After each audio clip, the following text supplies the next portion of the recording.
Welcome back. We're continuing our series to meet with the 7 major candidates for governor this year. And this week, I'm joined by Attorney Hunter Lundy. Thank you so much for being here, sir. Thank you for having me, Shannon.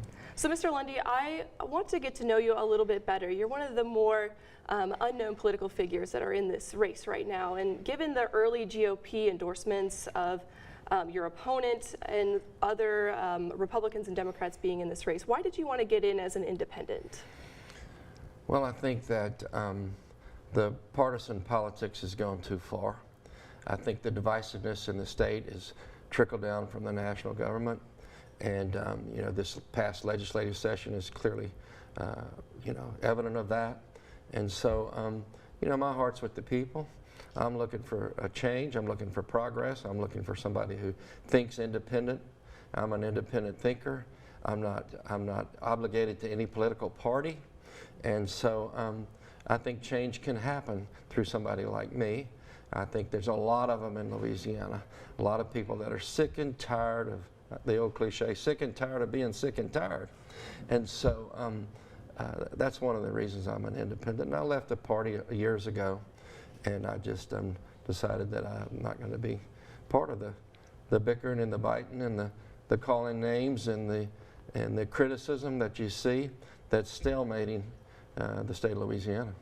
And I want to really jump into policy and really know what you're all about if you're elected as governor. So I really want to talk about education. It's something we all know needs to be improved. There's been major investments into early childhood education as well as higher education in recent years at the legislature. So should you be elected, how would you plan to continue those investments and how would you pay for it? Well, the money's there to pay for it. They could have paid for more money this year. They could have paid for more money for roads and bridges. They could have paid more money for health care. But just what I said, that divisive politics resulted in a lot of bad results in this year's session. But, you know, we got to invest money in 3-year-olds. We got to go beyond pre-K. 80% of a child's brains form when they're 3 years old, 90% when they're 5 years old. So, you know, I come from a family of kindergarten teachers, as you probably know. My mother was one, my sister was one. So we have to invest in our children. And, you know, statistics show that much of your incarceration today is people that can't read beyond the 4th grade. So our 4th graders need to be able to read. And so, yes, if you don't read by the time you're in the 4th grade, you're in the pipeline to prison.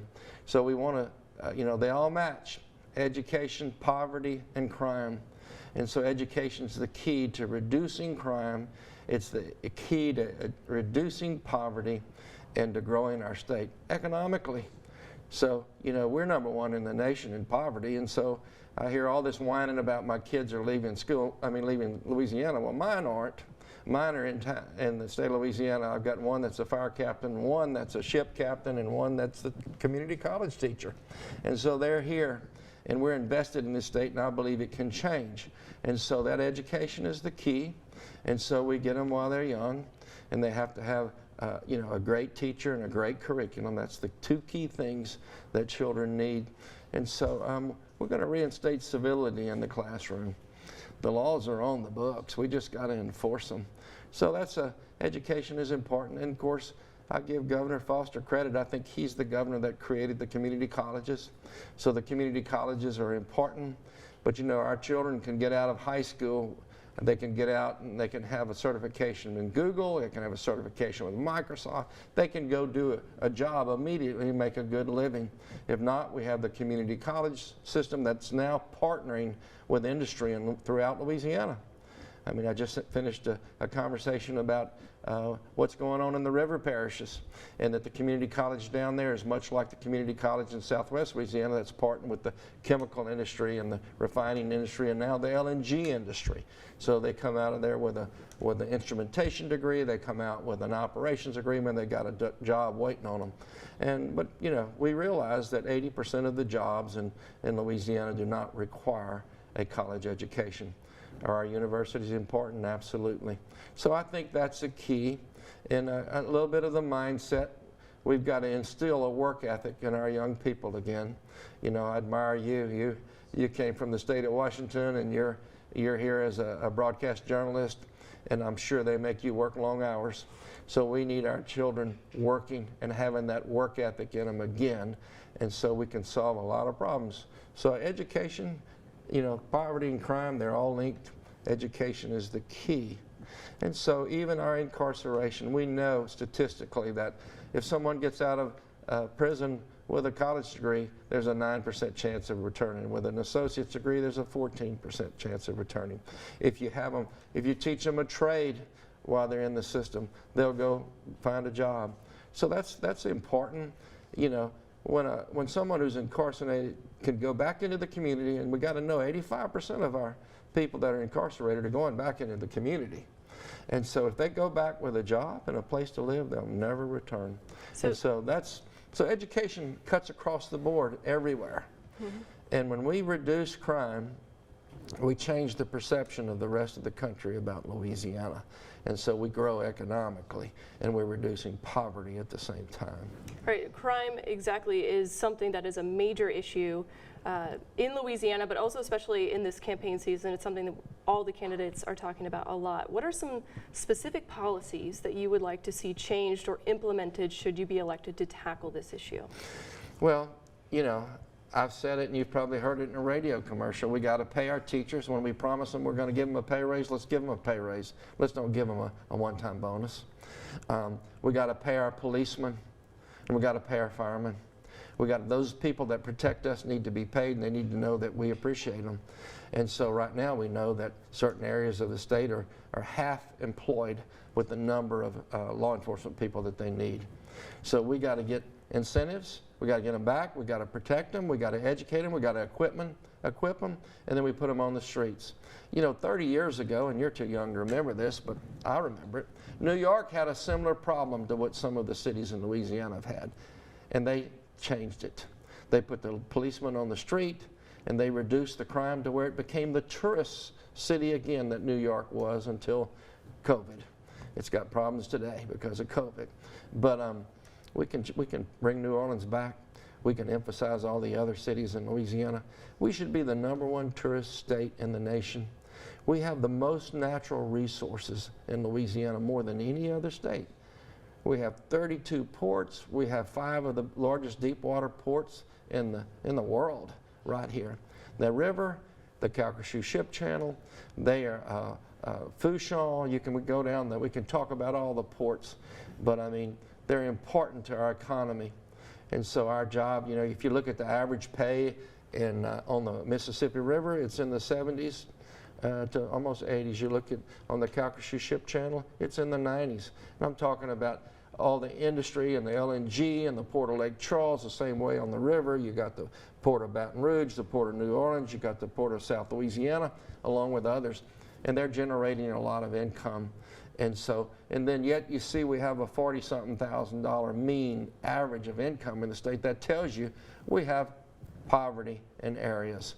That can be changed, and it can be done town by town, parish by parish, you know, with private public partnerships, NGOs, nonprofits, in addition to NGOs. When I say non, I'm talking about faith-based groups. We can go in and we can change the look of Louisiana. And, you know, and I use the word change, but we're really talking about improving. We have a beautiful state, and there's money out there. There's what they call it Main Street money.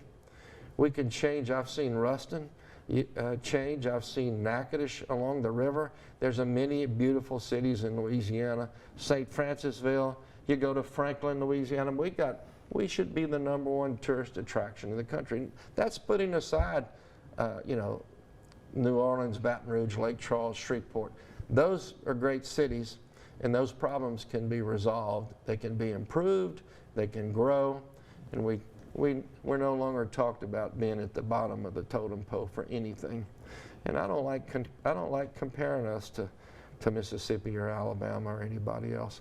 We have a better culture, and so that's my 2 bits on that, but it's worth a lot more than 2 bits. Sure. Anyway. And you live in Lake Charles, right? I You're do. a homeowner, I'm sure. And I am. I would imagine that you've been impacted by the insurance crisis that we're seeing, homeowners insurance, flood insurance. That's correct. And so First off, to start off on this topic, did you agree with what the legislature did with allocating the money towards the insurance companies to try to bring them here? Would you have done something similar if you were governor? I would create incentives. You know, I think the roof program is a good program to build a strength or to put up a strengther roof and give people a tax credit and ensure these insurance companies that the claims will be reduced. But you know, we have to have ethics across the board, not just from the homeowner making a claim, but from the insurance company paying that claim. I saw a travesty after Hurricane Laura, Delta, Ida. I didn't see it this bad after Katrina and Rita, and I was involved then.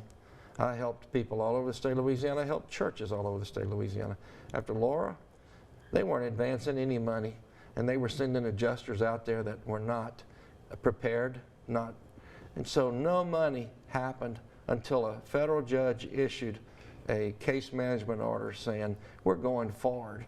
And when that happened, and that wasn't until almost 2021 that people started. So you're going from August to December and January, February and people are left dormant without money. And so why are people leaving Louisiana?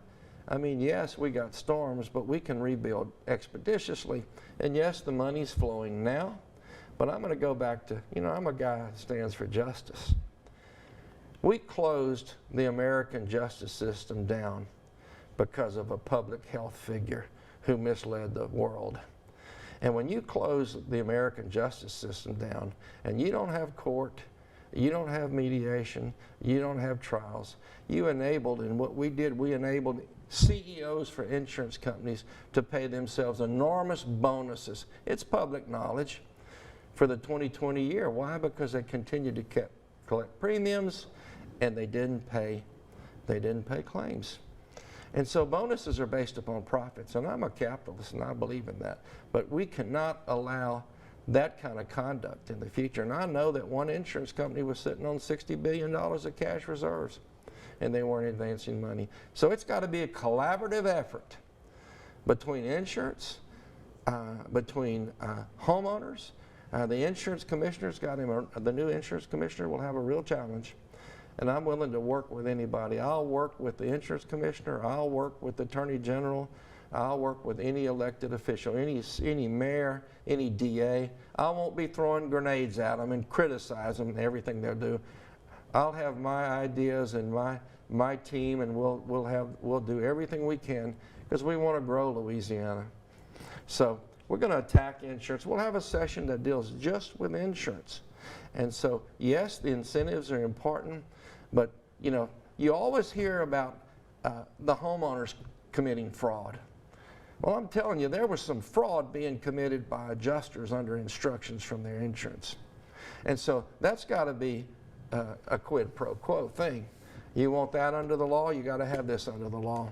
We can't tolerate again what we tolerated in 2021 from insurance companies.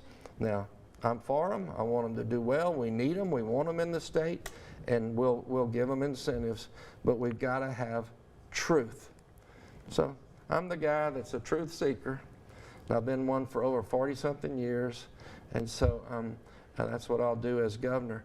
Everybody, you know, I won't mislead anybody, and I'll be truthful.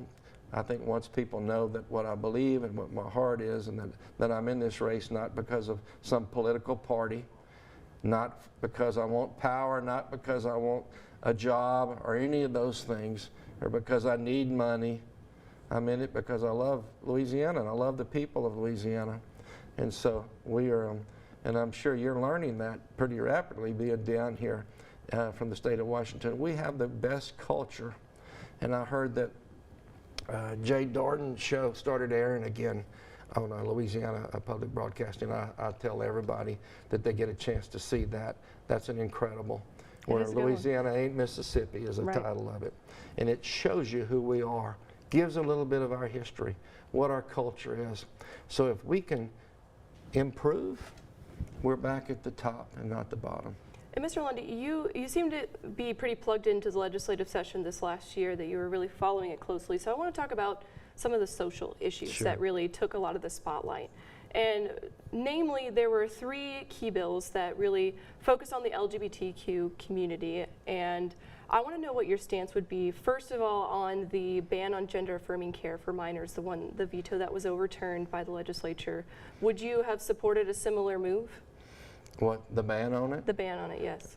Yes. There's no child under 18 years of age that has the brain power to determine whether or not they should be taking hormonal drugs or removing genitals. I'm sorry. You know, that's common sense. I don't even need to discuss it anymore. Sure. I'm a proponent of life. And anything that's against life, I'm against. And there was another bill where it wanted to prohibit the discussion of gender identity and sexual orientation in the classroom. What's your thoughts on that legislation? Well, my thoughts is that I think the legislature took care of it, and I agreed with what they did, and I really, you know, I mean, we don't need to be, parents need to be addressing those issues with their children. Teachers shouldn't have to have that responsibility. A teacher's there to teach, you know, arithmetic, English, history. We go down the geography, civics, the courses that we want them to learn, and that's not a teacher's job. And you mentioned that you are anti-abortion rights, and I want to talk about how Louisiana currently has one of the most strictest abortion bans. There's some exceptions, but should you be elected governor and a bill would pass that would allow exceptions for rape and incest, would you be in support of that? You know, I'm not in support of it. And the reason why is that there's always 2 victims to an abortion, always. The child and the mother. And I just know too many people that were birthed and have been born out of what some would call rape or some would call incest. And how do you define that in Louisiana? You tell me. You know, a 19-year-old accidentally sleeps with a 15 or 16-year-old and thinks that she's older than what she is, and there's a life coming out of it. Or is that, you know, I could go down the list and give you all kinds of you know, examples, but you know, I'm the proponent that says I don't agree with exceptions. I just stand on that, and I really don't need to discuss it anymore. Well, Mr. Lundy, I appreciate your insight. I would just like to give you one last chance to tell voters why they should vote for you this fall. Well, I'm a, you know, I'm a Christian first, and I'm an independent, and I love the state. I love the people. My children are in the state. I have 6 grandchildren. They're in the state. I have some in public schools, some in private schools. I have my oldest grandchild is 16, and she's in public school, plays soccer. My youngest grandchild now is a little over a month old. He was born on July the 4th. And so I want him to grow up here. I don't want him to leave here. I want to give him a reason to stay here. And we're a state of people that have common sense and a moral compass. And we can come together and we can elect somebody that really cares and that's not being run in by a political party, that's not being promoted by a political party, who has their own agenda and who's not willing to sit there and fight and call names and do things, because we're going to unite.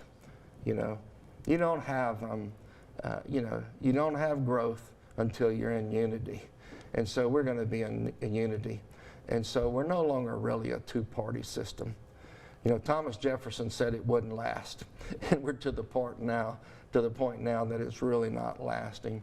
And so with over 800 and some odd thousand independents and no parties in Louisiana, I tell people 1 vote more than the 3rd place finisher, and I'm your governor. And so check me out. Go to Lundy for Louisiana, or go to Hunter Lundy Governor, and read about me. You'll see that I'm qualified to be the governor. You'll see that I've been a strong advocate for whoever I was standing in for the last 40-something years, and I'll be a bigger advocate for the citizens of Louisiana. All right, Mr. Hunter Lundy, independent running for governor. Thank you so much for being on our show today. Thank you, Shannon. I've enjoyed it. Appreciate it. We'll be right back. So first, I just want to touch again about why you want to run for governor now and why you wanted to get into this race. Well, look, I think that the reason that we got into this race was clearly articulated in October when we put out that announcement video. And I think that that's an important point. I mean, look, I'm giving up a job that I absolutely love. It's one of the greatest jobs that people in Louisiana have ever given me. We have done some great things for them. We have stood beside them, in front of them, behind them, but more importantly, for them. We've stood up for them, their families, their children, our culture, our state for the last 8 years. But I, too, like many Louisianians, have had enough. Like, at a time when, and I'd been saying this before, but Bloomberg just came out with a report that said $100 billion of individual wealth has been transferred from blue states to the South. Those are people that are moving their livelihoods, their wealth, and they're looking for states where freedom goes to live and not die. And Louisiana's not attracting them. And there's a reason why. And that's disappointing for me. And so those are one of the many driving factors that led us to announcing in October. And more importantly, when I announced, I didn't say that I was running. I said that we were running because I truly believe that if Louisiana wants to get itself off the bottom, it's not just the governor, but it's he or she has to have the people with them. Mm-hmm. And I really want to dive into policy. You know, a lot of people know who you are, so they want to know, what are you going to do as governor if you're elected? And I asked you about this at qualifying, but I want to ask you again about early childhood education and the funding that we've put into it and teacher pay raises. How would you want to continue those teacher pay raises at the state level, and then how would you pay for them?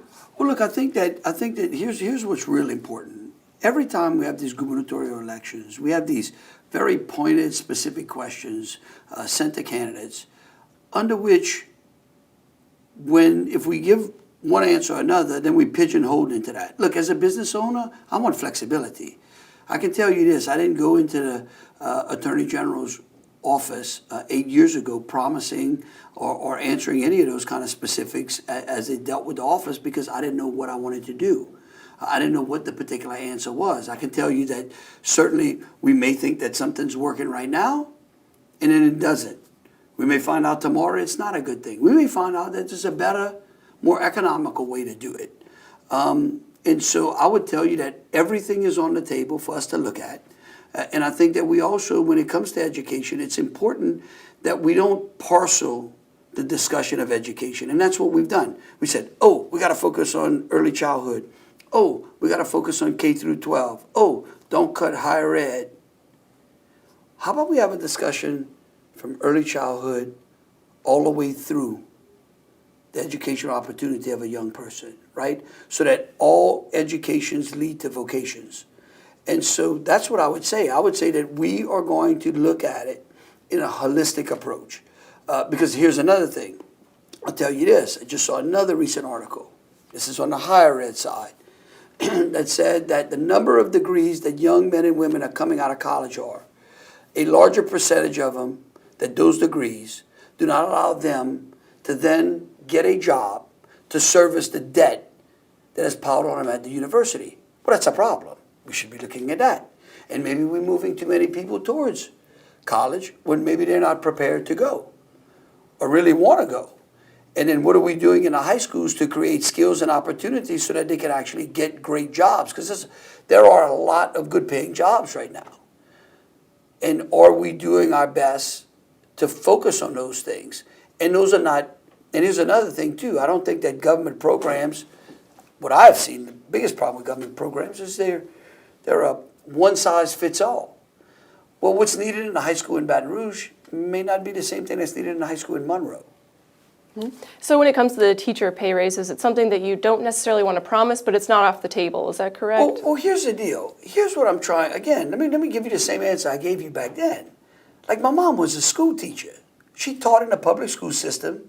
She taught in a parochial school system. What's interesting is that you would find, I don't know if that's today, but quite frankly, in the parochial system, teachers in a lot of parochial systems, private systems, are paid less than the public system.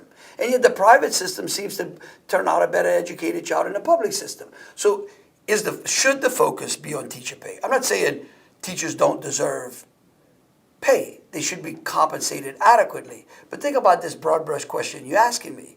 And think about that. Why is it in a private educational setting, teachers make less, maybe, they used to, I don't know, you might correct me, but yet we're turning out better educated kids. Now, I'm not saying we're gonna reduce the pay of public school teachers, but how about we have the discussion of how do we fix the education for the child? What in a teacher's pay raise is going to guarantee me that those children are receiving an education, that 74% of third graders, or that all third graders are leaving third grade being able to read, and that all eighth graders are being able to leave eighth grade able to do basic math. And I want to turn now to crime, and I know it's something that you have really touched on and worked a lot on over the past few years, but I would like to know just a few specific policies that you would like to see the legislature put forward should you be elected. Yeah, look, I think the first thing we're going to do is go into a crime session. Special session on crime. Okay, why? Because we got 3 cities in the top 10 most dangerous cities in the entire country. Like when I tell people that on the campaign trail, and I give them a pause and let that sink in, because if I ask you, like, give me some major cities in the United States, Shannon, what would you tell me? You think of Detroit, Atlanta, Houston, Dallas, maybe New Orleans, right? Los Angeles. Like, you could probably name me 10 big cities, and yet we've got 3 cities in the top 10 most dangerous cities. That means we've got some structural problems in our criminal justice system. And so we need to go in there and create transparency so that we can create accountability. We have to have some truth in sentencing that says that we can actually determine how long a person is going to prison for without some sort of fuzzy math, because I'm dealing with the lawsuits and that kind of fuzzy math. And we may want to look at things like what the federal system has. The federal system has a very structured sentencing guidelines. You break the law at the federal level, you know how long you're going to jail for. If they say you're going for a year, you're doing 8.5 months. And so I think that the people of this state deserve transparency, accountability, and truth in sentencing. And speaking of transparency, there's been discussion of possible legislation to put a reasonable deadline for law enforcement offices, for body cam footage with police-involved shootings to be released within about a week, or a reasonable amount, but much sooner. If that were to cross your desk, how would you feel about that? Well, I don't know. I'm trying to understand what that's going to do to overall drop crime. I don't know. I mean, that is just to have more transparency and allow. Well, does it? It adds more transparency in putting criminals behind bars. I don't buy that. I mean, look, that has never come before me. That's never been a discussion. I don't know where you get that question. I haven't seen legislation as of such. Look, what I'm focused on. Look, I have a track record of putting bad cops in jail. That's already done. Okay. Also have a record of standing up for the police and not letting, those who think the police may have broke the law just go and basically prosecute them when the law does it and the evidence doesn't support that. I don't think our problem is I don't think our crime problem in this state is the police. No, I don't believe anyone's saying that. I believe it is born out of the Ronald Green case and the police video being released later. But again, we're going back to splitting hairs, okay? I mean, in the Ronald Green case, if my memory serves me correct, the last couple of officers that went before federal grand juries were acquitted. Of some of the more minor charges, I believe. Yeah, and so again, I'm not diving into. I'm just saying that's a discussion that right now is not doing us anything to drop the overall murder rate in Baton Rouge, New Orleans, or Shreveport. Sure. That's the discussion I want to have. In the special session that you would want to call on crime, what specific policies would you want, or laws that you would want to change to try to tackle that session? Well, look, a good general would never lay out his plan of attack. I mean, criminals watch the news too. Look, here's what I'll tell you. Again, in basic broad strokes, we want to create legislation that increases transparency, accountability, and truth in sentencing. We want to be able to hold those accountable in the criminal justice system who may not be doing their job accountable. It's something that we did in the legislation that didn't make it out the Senate when we tried to create some transparency and accountability in the clerk's offices through the clerk of courts for victims out there. Because we still haven't, in all the questions you asked me about crime, we never talked about victims. Well, certainly, that was WVLA's bill, correct? The one, the truth and transparency. Is that something that you would want to try and bring back in the future? Absolutely. We're coming back right with that. We're going to pass that bill. And your special session on crime, would that be in the first year of your administration? That would be in the first 2 days.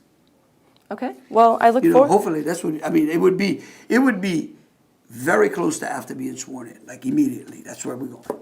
And another special session that people are calling for is on insurance. That is a major crisis that a lot of people are dealing with. How would you want to tackle the insurance issue? Yeah, well, look, I think that first of all, we can't tackle the insurance crisis without having the person in charge of insurance at the table, which is the Commissioner of Insurance. My understanding is that his opponent dropped out, I think. Yeah, Mr. Temple is the commissioner-elect. Right, so I think that, I will tell you this, he and I have had numerous discussions about making sure that we have open lines of communication and that we can lend each of us the support that our offices respectively would have to overall drop the property crime problem. But I'll say this, I've already done something. I've sued FEMA so that we can try to create some stability in the flood insurance market. Because if we don't, then because it's like step 1 and 2. We've got 2 crises at hand. People haven't realized it yet. But even if you lower the overall property insurance and then the flood insurance escalates, well, how much good have you done? Plus, the more important point is that you don't have a lot of flexibility in whether or not you can have or not have flood insurance, right? If you don't have flood insurance, you can't get a mortgage. And so we've already, as Attorney General, as I said earlier, over the last 8 years, we've been protecting the people in Louisiana. Every time we see an opportunity to ensure that we can further protect the state, we do. And we did. We took action this year.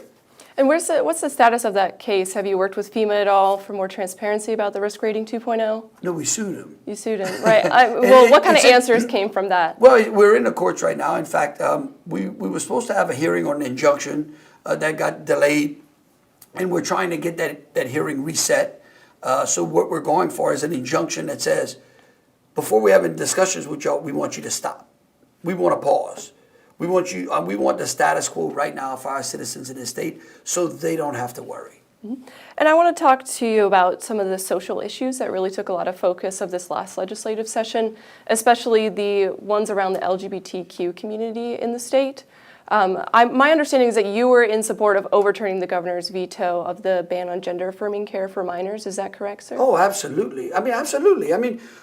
All the states around us, as I said earlier, $100 billion of individual wealth has left blue states and gone to red states. And every one of the states, I'm pretty sure, had already been protecting minors. So I don't know why this is even a discussion. And quite frankly, again, I'm focused on crime, education, and the economy. All right? Again, it's the law now. And I think overwhelmingly, the state has spoken on that issue. Sure, and I'll ask you about a bill that I know will be coming back next session because Dodie Horton has said she wants to bring it back. It would prohibit the discussion of gender identity and sexual orientation in the classroom. Would you support that bill if it passed? Well, look, I'm certainly open for discussion on that. I'm concerned about that as well. Look, listen, it's hard to have a discussion and reach a consensus when we can't have a firm when we can't come to an agreement on things that are factual. You were born a woman. That's an absolute fact. I was born a man. There's no changing that, okay? And so, this whole discussion to me is problematic. And I don't know how you can reach a consensus on things that because you're trying to make a truth an untruth. It's a fact. You were born a woman. I was born a man. That's it. I mean, there's some people, it doesn't matter. I mean, I'd like to be 6'5" and play in the NBA. But no matter how much I want to identify as a 6'5" basketball player, I don't think I'm making the NBA anytime soon. Would you be open to having discussions with transgender people to explain their situation and talk about why? Well, look, I'm always open to have them talk to me. But again, we have to start from the facts. Look, as a lawyer, my job, you hire me. I got to go argue your case on the facts and what the evidence is. Okay? I can't suppose something. I can't create something out of thin air. I can only go with what the actual facts are. Things that are objective, not subjective. And I want to talk to you also about abortion. There's been discussion about potentially adding exceptions for rape and incest into the law. Would you support that? Look, that's a very tough discussion. I mean, there's a lot of emotion on both sides. I would start from the fact that that when you talk about those exceptions, we're also talking about a crime as well. And we're also talking about someone, that woman especially, about the emotional challenges, the things that they're going through. Look, I'm open to having that discussion. I think it's going to be a discussion that's going to be had in the legislature. And I would tell you that I want to listen to what those discussions are and exactly how that plays out. But we want to make sure, look, in that sense, again, and it's part of the crime portion too, right? Mm-hmm.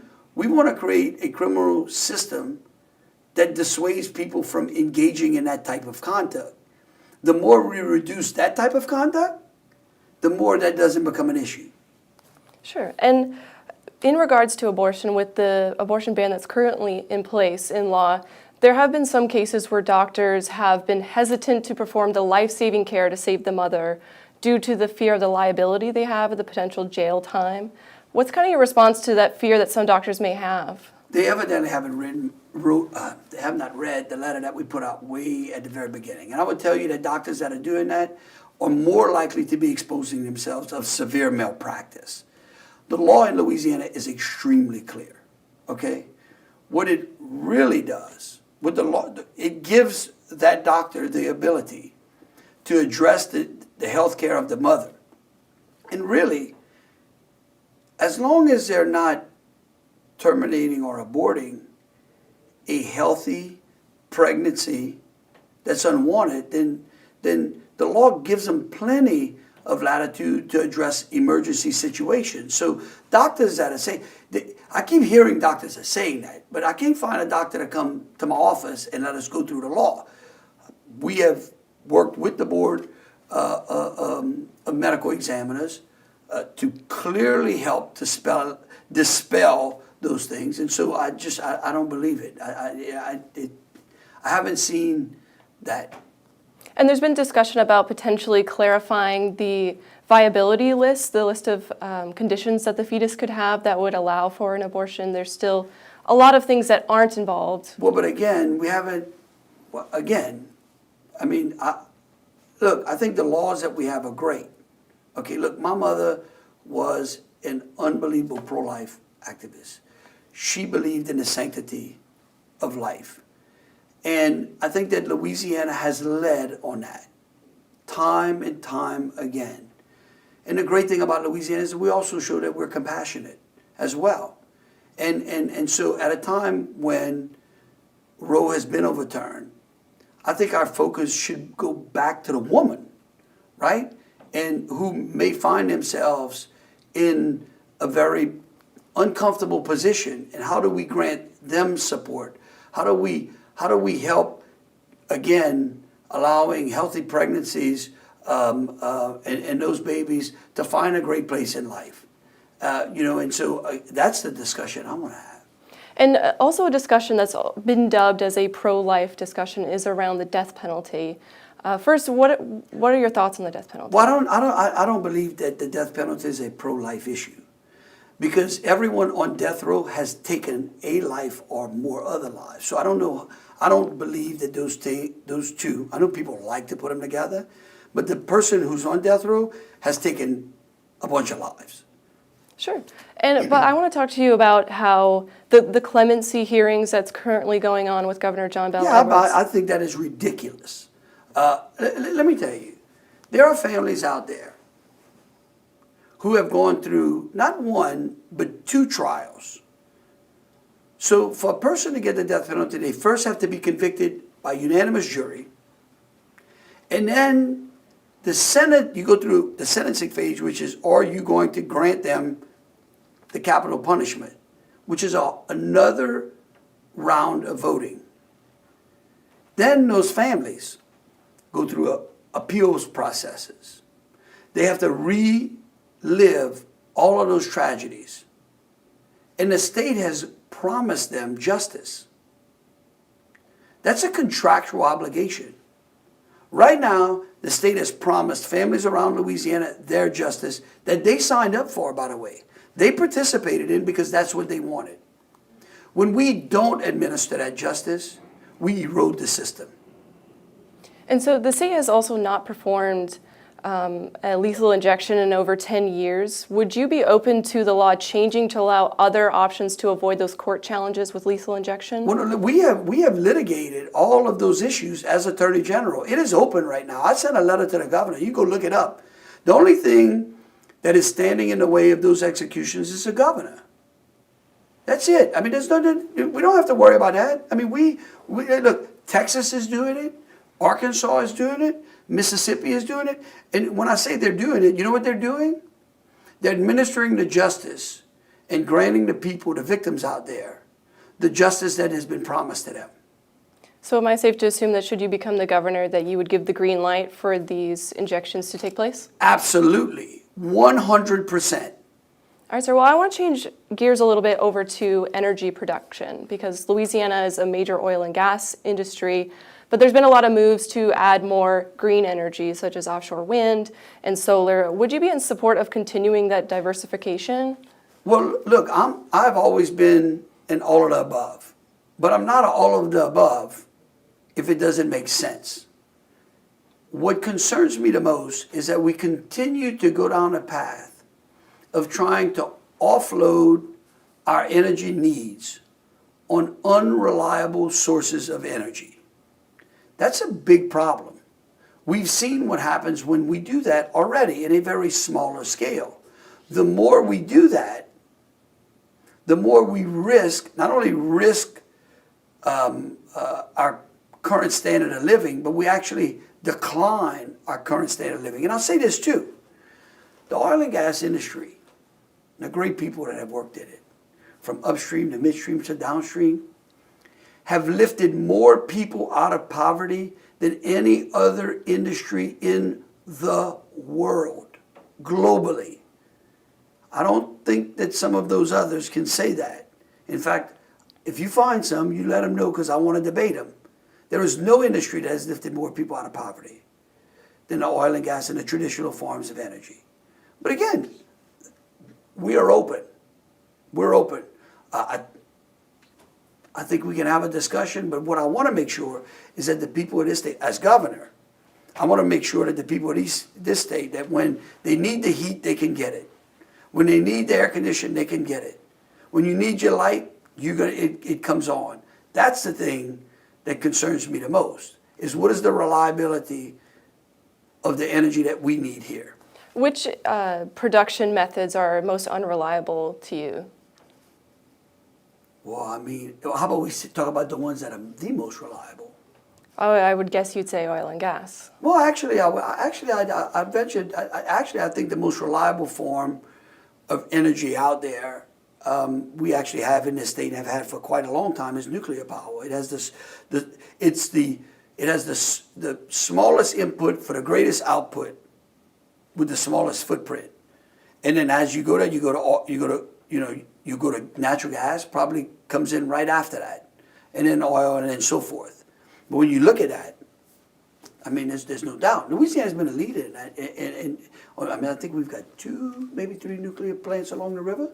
But again, I mean, we have been blessed with a tremendous amount of natural resources that God has gifted us. And natural gas is a very clean burning fuel and very reliable form of energy. And here's the other thing too. Why is it that we have this discussion? When Americans and Louisianans are allowed to buy products from China, and they're opening 6 coal-fired plants a week. Why do we consistently lead the world in carbon emission reduction? And yet Americans seem to be taxed and penalized more for actually producing cleaner air and cleaner water. Quite frankly, I think that's a discussion we should be going to have overseas rather than here in this country. And Louisiana is poised to be a leader in the offshore wind. I know there's some leasing that's going on here soon. Would you still want to support that industry? Look, again, we'll look at it. All right. Well, Mr. Landry, would you like to just take a few more minutes to tell folks why they should vote for you? Yeah, look, I think that this election is a very pivotal time for this state. It's a time under which Louisiana consistently now has sat at the bottom of all the good lists and the top of all the bad lists. We've gone through all the metrics, education, crime, and whatnot. If you're looking for someone to bring some structural change, things that other states have done that have allowed them to now beat us out, allowed them to capture our children, then guess what? I would tell them to vote for me. I mean, over the last 8 years, I've served as their Attorney General. They have seen me in action. Everything about me has been on display in a way that we've stood up for the people of this state. And we look forward to leading them and working with them to make sure that this state has a government as good as them. All right. Thank you so much, Mr. Landry. Appreciate it. Thank you. Welcome back. We're continuing our series to meet with all of the major candidates for governor this year. Today I'm joined by Treasurer John Schroeder. Sir, thank you for being here. Oh, it's my pleasure. Well, we know a lot about you already, but I just want to dive into policy now. And just to start off, with the early GOP endorsements, I just want to hear a little bit more about why you decided as another Republican to put your name into this race. Well, because I think have all the qualifications to be the governor, and after being in the legislature, and then certainly after serving as state treasurer and serving on all the boards that I sit on. You know, a lot of people don't realize this, but statutorily I sit on over 35 boards. And early on in my as treasurer, I went to a lot of those board meetings, and some I still go to quite often, and you get to see the inner workings of government at a whole different level that I didn't even know existed as a legislator. Has a lot of boards and commissions that help run government that I don't think the average person even understands. So it's really experience at 62. There's something that I have that you can't read about in a book, that you can only get one way, and it's called wisdom.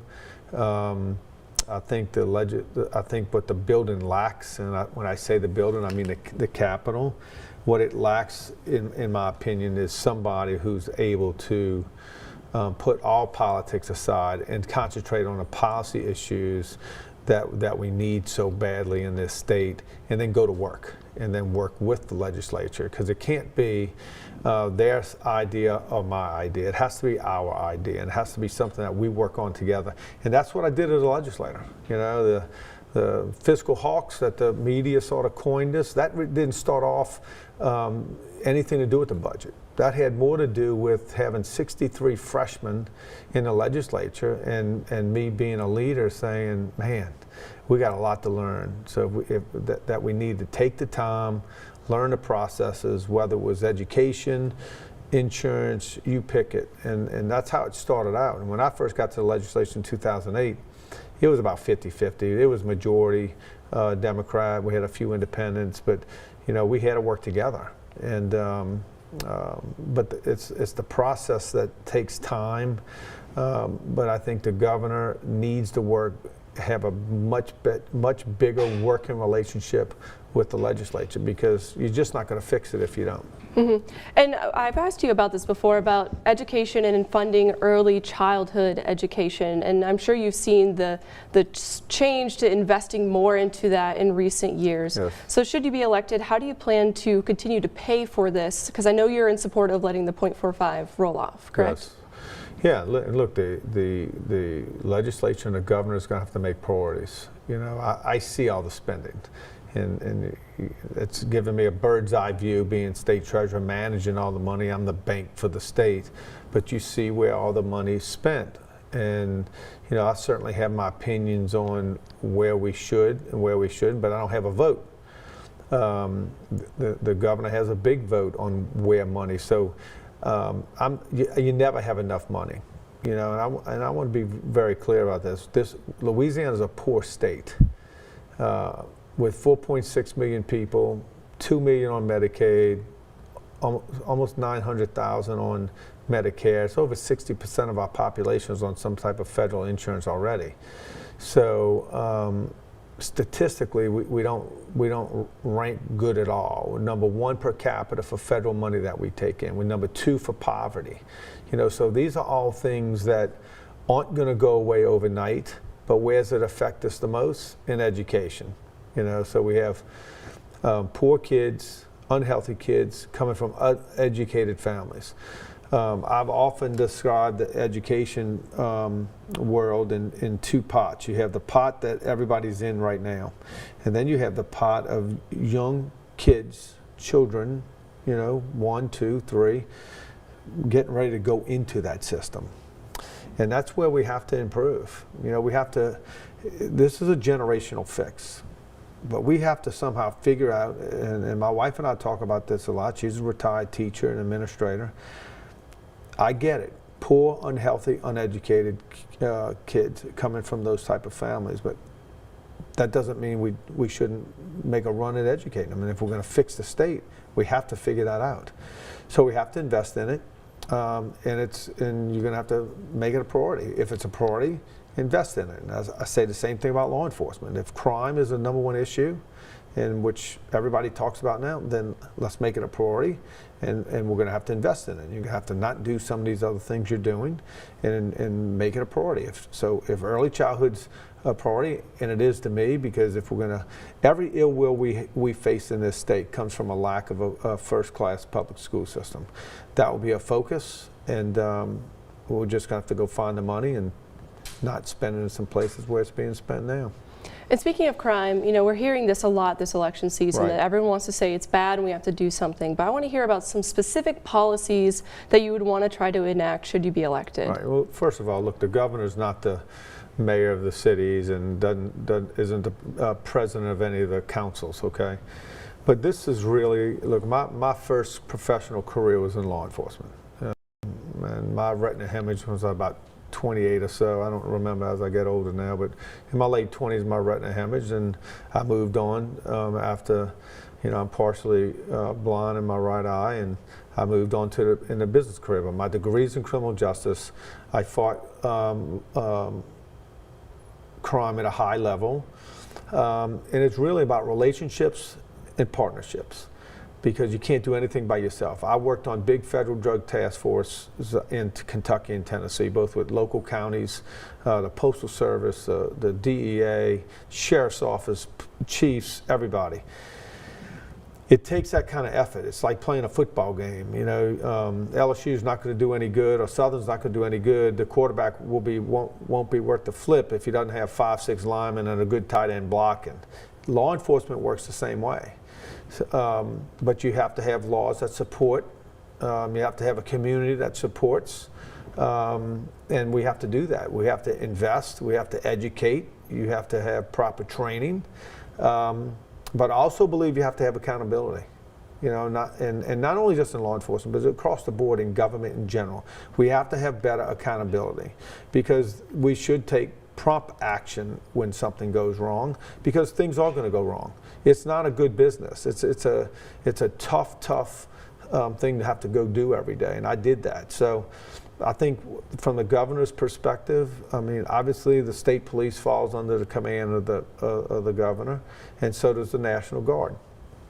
I will get as creative as the law allows me to be in helping support the cities, the mayors, the chiefs, the sheriffs across this state.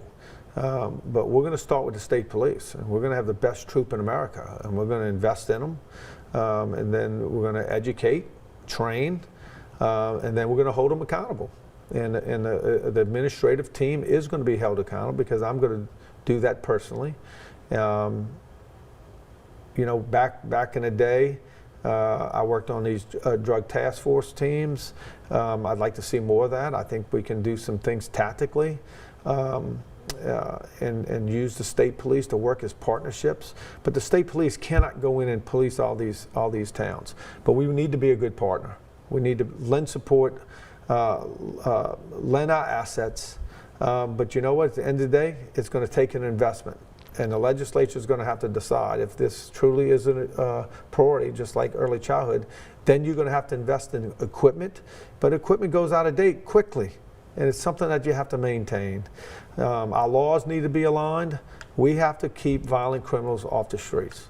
We have a huge juvenile problem across this state. But I think there's some things we can do that help. Again, it's not going to change overnight. These are problems we didn't get here overnight. We're not going to get out overnight, but it is a culture. It is a culture. It's something I talk a lot about in government, bringing a culture from the outside world to the government space where government doesn't necessarily act like the normal world, okay? But it is a culture when it comes to crime. The criminal, particularly the violent criminals, have to fear the repercussions because if you don't, you're just not going to get control of it. And they need to know that these are our streets, our communities, and our neighborhoods. And if you're going to commit a crime, there's going to be a consequence. And part of that is deterring the crime. I spent a lot of time in my career detouring crime to go be someplace else. You know, go do it in another state or another county or another parish, but you're not going to do it right here in our backyard. So it takes all hands on deck, but it also comes with some responsibility, some accountability. But I bring a background to the table that's going to command some respect, because you can't talk about doing it if you haven't done it. And I'm talking at a high level. I'm not talking about just, I didn't deliver papers as a sheriff's deputy or a clerk. I fought on the front line. I know what it feels like. I understand what it feels like to kiss your wife goodnight or kids goodbye for the night and not knowing if you're going to come home, or somebody on your team not coming home. So it's real. And I know what that feels like. So it's the number one issue I probably talk about the most. That's going to probably take more attention from a governor than what you've ever seen before. Mm-hmm. And I want to turn to insurance. I know you're a homeowner. You've built many homes yourself, so I'm sure you're acutely aware of homeowners insurance. And so, should you be elected, we're having a new insurance commissioner. Yeah. How would you want to tackle this? It's a major issue. Would you call a special session? Oh, absolutely. And look, let me tell you, it's such a big issue. It is certainly congratulations to Tim Temple, but nobody wanted a job. You know, it's one of the toughest jobs that we face, and I commend him for wanting to run and now being elected unopposed. He's got one of the biggest challenges in the state, next to crime and insurance, two of the biggest things we face, because the insurance problem for the top 15%, they may not like it, but they're going to pay it, and they have assets to move some things around and do. But the 85 percentile, who I always say who I represent, they can't afford this. So it's a major, major problem. It's probably talked about the least because it's complicated, and I don't know if anybody has the exact answers, but I will tell you this, as governor, we're going to get the players in the room, whether it's the legal side, insurance side, property side, meaning property, the construction industry has to have a seat at the table. You know, I recently met with some folks out of Alabama that they're doing structurally, that they say Louisiana's doing very poorly in. Look, this is going to be pages of suggestions, like 3 or 4 pages of things that we're going to have to improve on. But will I call a special session? Look, if I'm the governor, I don't mean this in any other way, I'm coming to work. I'm going to work 6 Mondays a week, and I'm going to expect the legislature to do the same. So I expect to have way more than a special session on insurance. You know, it wouldn't surprise me if in my first 4 years we have a couple special sessions every year. And I understand that, I'm sure you listened into the legislative session this year. There was a lot of social issues that really took the spotlight away from some of these other bigger topics, but I want to ask you a little bit about those, specifically about the LGBTQ related bills. With the overturning of the veto with the ban on gender affirming care, did you support that move? Look, I tend to stay out of most of these social fights because, look, our problems are in crime and education and cronyism and corruption. I mean, we can go on and on and on. You know, I leave the legislative process that I worked in for 9+ years to work through all these issues and send something to the governor. I will tell you this, I believe in the process, and I think when the legislature sends a bill that's overwhelmingly supported in the legislature, I don't know how the governor doesn't support it. You know, if you know, politics aside, you're representing the majority. We're a country based in a state based on laws, and that's the process. So if the legislature sends legislation to me to sign that was overwhelmingly supported in the legislature, then I would support it. But look, there's a reason I ran for treasurer. I like the numbers and dollars and cents, and we spend so much time on these social issues. And I'm not saying they're not important, because it's somebody's son, somebody's daughter that we're talking about. You know, I tend to deal with my social issues on Sunday when I'm in church. Certainly from a human being perspective, respect greatly your choice to do with live how you want to live. But where we run into these problems is when you start imposing your lifestyle on somebody else's lifestyle. That's where I start drawing a line, and I think a lot of people do. So if you want to live one way, live that way. You have your God to answer to, I have my God to answer to, but don't impose your will on my will. And you know, that's been a problem. But you know what, at the end of the day, not to get spiritual on you, but if you read the Bible and look how Jesus spent his life on earth, you know, he didn't hang around with all the priests, you know, or the preachers, you know. So, look, I'm here to work together. I'm charged by my God to love people, no matter their race, what they stand for, what they do, or how they do it. My job's to love them, work with them, and as best I can. So I don't know any particular bill because that's really where my focus was not. But I do believe this. We spend way too much time on what I call superfluous issues, and not necessarily social, but just in general during fiscal sessions. I think these fiscal sessions need to be fiscal sessions, and I would support not having anything else, or at least have a way where the money issues don't get tangled up and encumbered with everything else, because then it's used as blackmail, you know, and it's politically corrupt. I don't like that process. I don't like how they use it to beat each other up on any, and they use the social issues to do it. You know, so it's a process that needs some cleansing, and we'll see. And I want to talk also about abortion, and it's another big social issue that I'm sure we're not finished talking about despite the Dobbs decision. Louisiana has one of the most strictest bans right now, and there has been talk of potentially bringing exceptions for rape and incest. So if a bill like that crossed your desk, what would you do with it? Well, look, I support the law as it is right now, but look, I'm open to listening to anything. You know, I haven't dug in and said on this issue or that issue other than the money, because that's where I'm at every day. Okay, all these other issues, I'm open-minded. Like I said, I'm a God-fearing, loving man and love people. So we'll take a look at everything that comes across. But if the legislature sends you something that's overwhelmingly supported, I don't know if there's a scenario where I don't sign that bill. You know, but what I really hope to do, and as I said to at some forums this week, that, you know, we need to do a lot more communicating up front before it even makes it through the process, to where it's not an I got you moment, and it shouldn't be an I got you moment. And if it's an I got you moment, then we need to change the process, because that's not good for anybody, you know, because somebody's being taken advantage of. So I think we have to be much more transparent, and you know, at the end of the day, it's a lot of work. People don't realize just how much work the process takes, but we can get a lot better, obviously, because look how the last session ended. It's not the first time. Look, I was there 7, 8 years ago, and I remember standing in the back of the chamber just shaking my head, saying, what am I doing here? And we went into a special session when the budget never passed out under Bobby Jindal.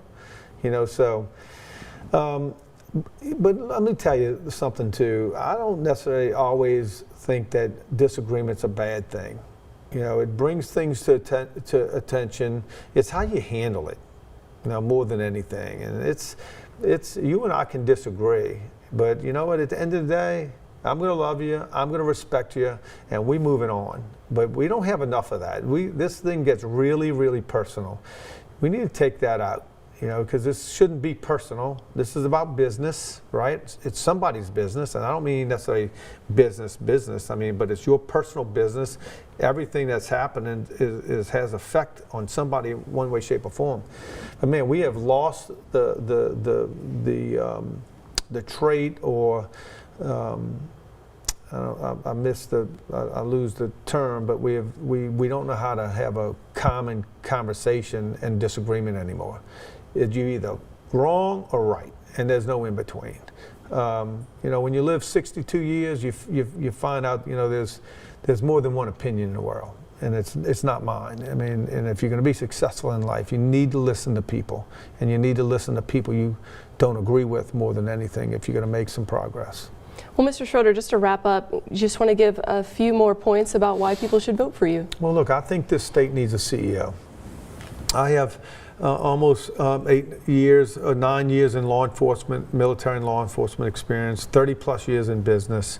I spent almost 10 years in legislature, and I've been your treasurer now for 6 years. So experience is what it is, that I have it. And it wasn't until I became treasurer, well into my 3rd year, when I started thinking about it. Actually, a few people sat down one day and said, you ought to think about doing this. And you look back at all the things you've done and all the experiences that you have, you know, I think I'm far outdistance anybody when it comes to the resume. So I think the state needs a CEO, somebody who pays attention to the operation itself, which, again, we get bogged down in all the politics, all the things going on, while the operation itself is being run by a whole bunch of people, and you don't have a CEO. So I think first and foremost, we need a CEO go to work 5, 6 Mondays a week and pay attention to how we are delivering the services of the Department of Revenue, Department of, you pick it, DOTD, motor vehicles. Those are the ones that people touch a lot. And if you listen to people, nobody's really happy. You don't get anybody to hold their hands up and say they have a lot of faith in government right now. So I believe we have to restore some faith and trust. But the biggest thing that bothers me more than anything is the cronyism and corruption that taints this state. And that bothers me a lot. And I will end it. I can end it because I think it starts at the top. It's a culture. It's a culture in fighting law enforcement. It also has a culture in the Capitol, and this pay to play is infected the whole process. I've never been bought. I never have been bought. I have never tried to buy somebody off in any way, shape, or form. So you look at my campaign finance, you know, we've done it the old-fashioned way. We've raised money for the common people, which I'm very, very proud of. None of it comes with any promises to anybody other than, hey, will you just go to Baton Rouge, do your job, and I don't hear anything about you. So I think that's very important. I think the pay to play is a serious, serious problem. We have ethics laws for a reason, and there's a lot of folks that don't follow it. You know, so I want to set the tone on that and restore some faith in this process and trust in the process, and that's very, very important. Well, Treasurer John Schroeder, thank you so much for joining us. You're welcome. We'll be right back. Welcome back. We're continuing our series to meet with all 7 of the major candidates for governor. And this week I have State Representative Richard Nelson. Thank you for being here today. Thanks for having me. So Richard, I want to hear a little bit about more of why you wanted to get into this race. There was early GOP endorsements for Jeff Landry, and there's a number of other Republicans in this race. So why did you want to put your hat in this as well? Sure. So, for me, it was really about what I want to do for the state. I've been in the legislature now for 4 or 5 years, and I've pushed a lot of big initiatives and really trying to, I think, move the ball forward, fix a lot of the problems I see in state government that I really think are holding us back. And for me, that was always the goal. I mean, it's not political games or who's going to win or who's going to get the endorsement. It's really about how do I push the message and I think give people the option to really fix their problems, right? So, I say all the time, if Louisiana were just average, we'd all live 4 years longer and get a 33% raise. And so I think those are the ideas people need to hear and really have the opportunity in this election to choose. Well, which future do you want? Do you want one where you continue to lose out on 4 years of your life and that 33% raise, or do you want a future where you can have that, your kids can stay here and be successful? And you've been in the legislature for the last 3 years, correct, or 4? 4 years. 4 years. And this is my fourth regular session, and it's probably, I don't even know, my 15th, 16th actual special sessions included. So it's felt like forever, I'm not going to lie. Right, and you've seen the major investments that have happened with early childhood education and higher education as well. With the forecasted change in revenue, should you be elected, how do you plan to continue to pay for those investments? Sure, I think that one of the biggest things that we have to look at is how do you make the state successful in the long run, right? So a lot of the money that we've had in the last couple of years has kind of been a result of the COVID money, federal recovery from the COVID money, some of these other federal spending programs, as well as some hurricane recovery, right? So we had, $20 billion plus dollars in damage, and everybody ran out to Home Depot, and we've had a lot of sales tax collections and things like that. So, some of that is similar to what we saw after Katrina. We had this kind of big spike in collections, and then, then came down. And so I think trying to preserve or, trying to fix the system moving forward is one of my really, the plank of my platform, right, is let's build a structure, especially around the tax code, that will attract businesses, that will attract people here. And I think that's the only way that you're going to be successful in the long run, because the federal government is not going to be a dependable source of revenue moving forward. They got $32 trillion in debt, and 7% interest rates will be a very difficult pill for them to swallow. So we can't depend on them. And we really have to be able to save ourselves. And I think that's why we need to have a competitive economy, kind of like our neighbors in Texas or Florida that are really successful at attracting people, even from Louisiana. And so I think that's really important. And then the second part, I think, is really priorities. When you look at the return on investment for early child education specifically, it's huge versus some of the other things we give, some of the handouts we give out to, corporations or, special interests. We hand out money that I don't think we really, you can even look at the reports and the analysis of it, and we don't get a very good return on investment. So, for me, prioritizing things like early child education and then also higher education, I think those are two things that we really get a significant return for the state and the taxpayers. And so that's what I would focus on. And something this election season that we've heard a lot of is crime, and it's an issue that Louisiana has dealt with for a long time. We've heard a lot of sound bites about it, but I want to hear about some specific policies that you would want to put into place to try to combat this issue. Sure. I point out, like you said, Louisiana has been the murder capital of the country since 1989 or something like that. We've been 1 or 2 in the highest murder rates. This is a problem that's been around for a very long time. I think COVID exacerbated it for sure. There's a couple things that I think are causing that, right? So I think police, we have a huge shortage of police, and Baton Rouge, Shreveport, New Orleans, and then state police in general, I think, are experiencing all those problems. And so you're not going to be able to get crime under control when you have historically low levels of police. And so the legislature this last year, we passed some increases in state support for pay for local law enforcement, as well as on the state police level.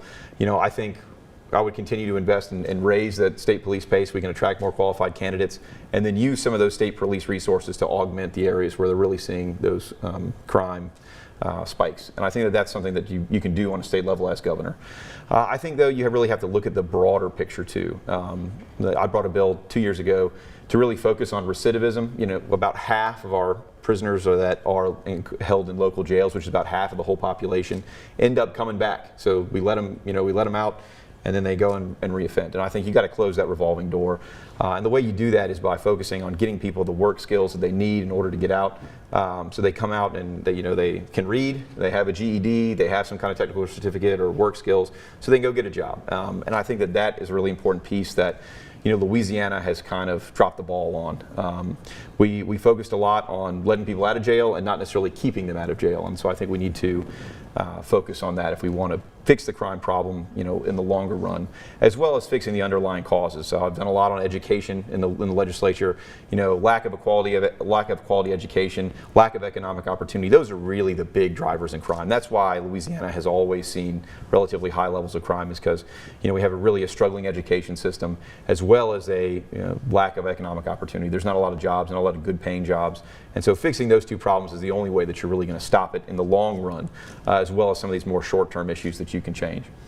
And you mentioned earlier the special sessions, and we had the special session this year for the insurance crisis to try to put money towards drawing in the insurance companies to write more policies. Did you agree with that being a good method to try to help with the issue? And if you're elected, what other ways would you try to tackle the insurance crisis? Absolutely. So I think everywhere I go, that's the number one issue people bring up to me. Across the state, North Louisiana, South Louisiana, we are in an insurance crisis. We can't afford our homeowners insurance. We're going to lose our house if we can't pay for it.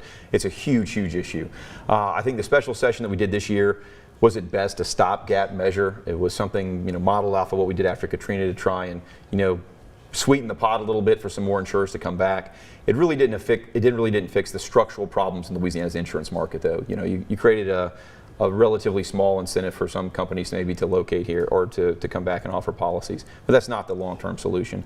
I think when you look at the structural issues in Louisiana's insurance market, I think that's really what you have to do to fix that. I mean, the problem is we all kind of hate our insurance company. At the same time, you need them in order to have your mortgage and things like that. So you have to balance the rights of the homeowners who are trying to get claims against their company versus having an attractive environment to come here. And right now, I don't think that balance is in whack. And that's why everybody all the insurance companies are leaving. It's really hard to get in a policy anywhere in Louisiana right now.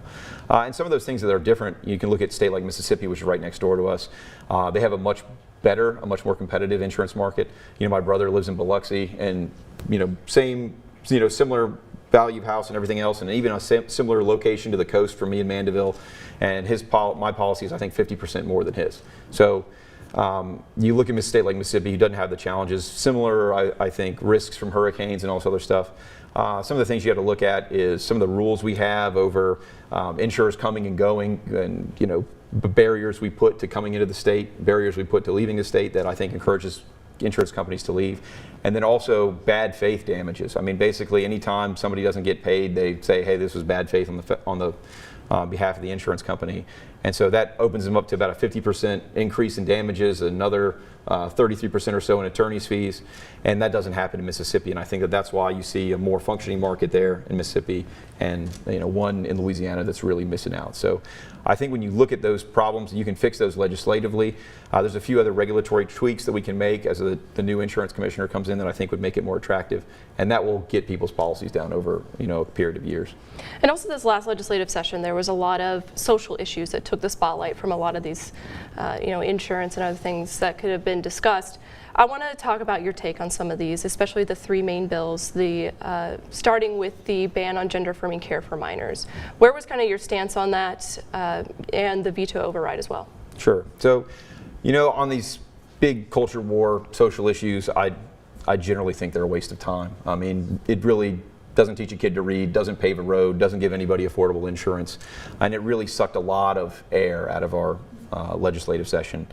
And really stopped us from solving those bigger problems. I think it took a lot of that away. So, in general, I'm not a fan of those issues. I'm more of a moderate. I don't necessarily think that that's where we should be spending our time. Especially, like I said, we're at the bottom, and we're 4 years behind the average in the country in life expectancy.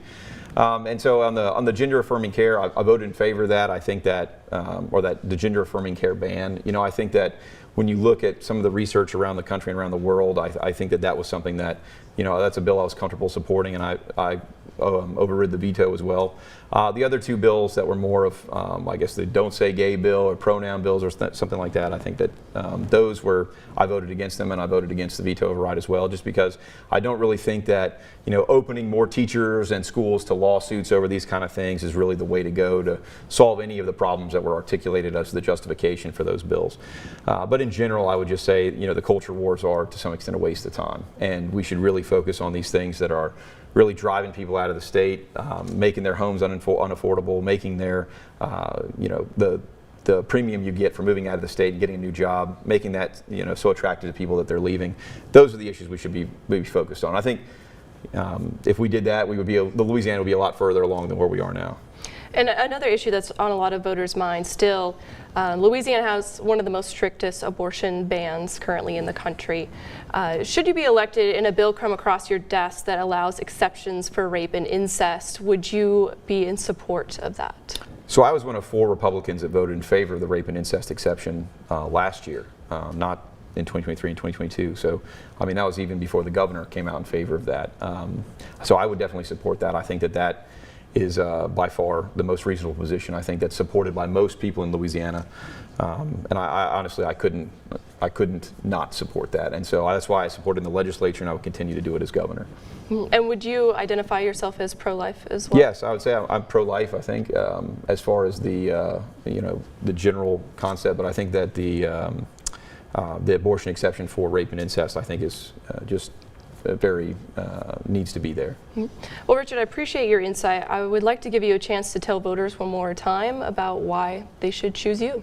Sure. So I think that Louisiana is on a threshold. We are losing about 40,000 people a year.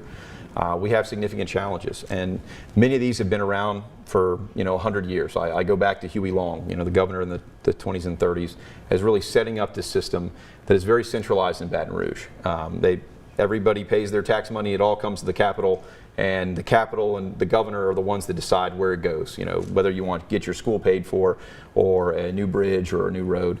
It's really dependent on the Capitol in Baton Rouge. And so this was a system that Huey Long set up for businesses as well, not just local governments. They're really dependent on hiring lobbyists to come and get some special tax credit and carve out. And this system has failed us. For the last 100 years, we've been not keeping up with the rest of the country as far as population growth. And for me, that's the system that I want to dismantle. If it was LSU football and we were losing to every team every year, we would fire the coach, we'd fire the mascot, we'd fire everybody. But in Louisiana, we keep sending the same politicians running the same plays every year, and it hasn't produced any results. So, I think if they want that extra 4 years of their life back, if they want the 33% raise just to be average, I'm probably their only guy, because I'm really running against this Huey Long style government that's been around for a long time, and I'm really trying to bring the change we need.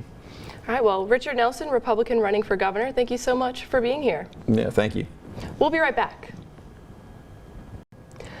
Welcome back. As part of our series meeting with the gubernatorial candidates this week, I'm joined by State Senator Sharon Hewitt. Thank you for being here. I'm glad to be here. Thank you, Shannon. It's been a busy campaign trail already. I know you've been to 26 forums as of we record this, so I just want to hit on a few more policy-driven questions to kind of break down some of your thought process should you be elected.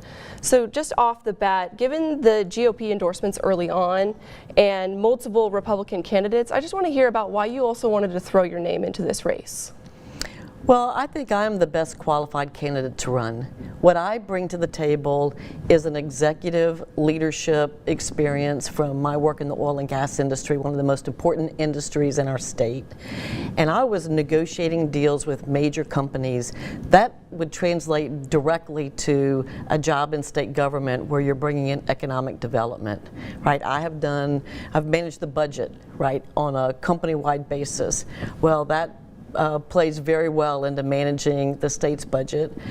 So I bring all of that corporate leadership experience as well as 8 years in the legislature where I understand how government works, I know what our challenges are, I know what our opportunities are, and I think I have a strong track record of actually being a doer, not just a talker, right? So it's different to talk about what you would do if you were governor, but I think I've demonstrated that I have already done much of the work to move the ball down the field, and I think that I see now you can do so much as a senator or one of 144 legislators, but the governor is the one that sets the vision, right? They build the team, they build the collaboration. No one's going to do that better than I will. And so I do think I'm the best qualified, and I look forward to having an opportunity to do that.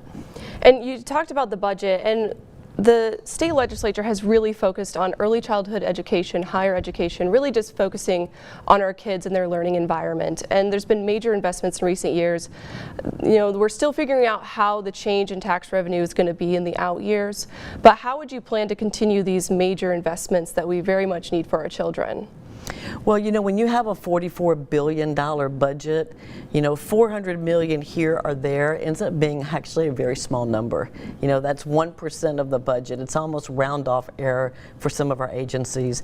And so I know we get kind of all wrapped up in, what's going to happen when the 0.45 sales tax rolls off and all of those things.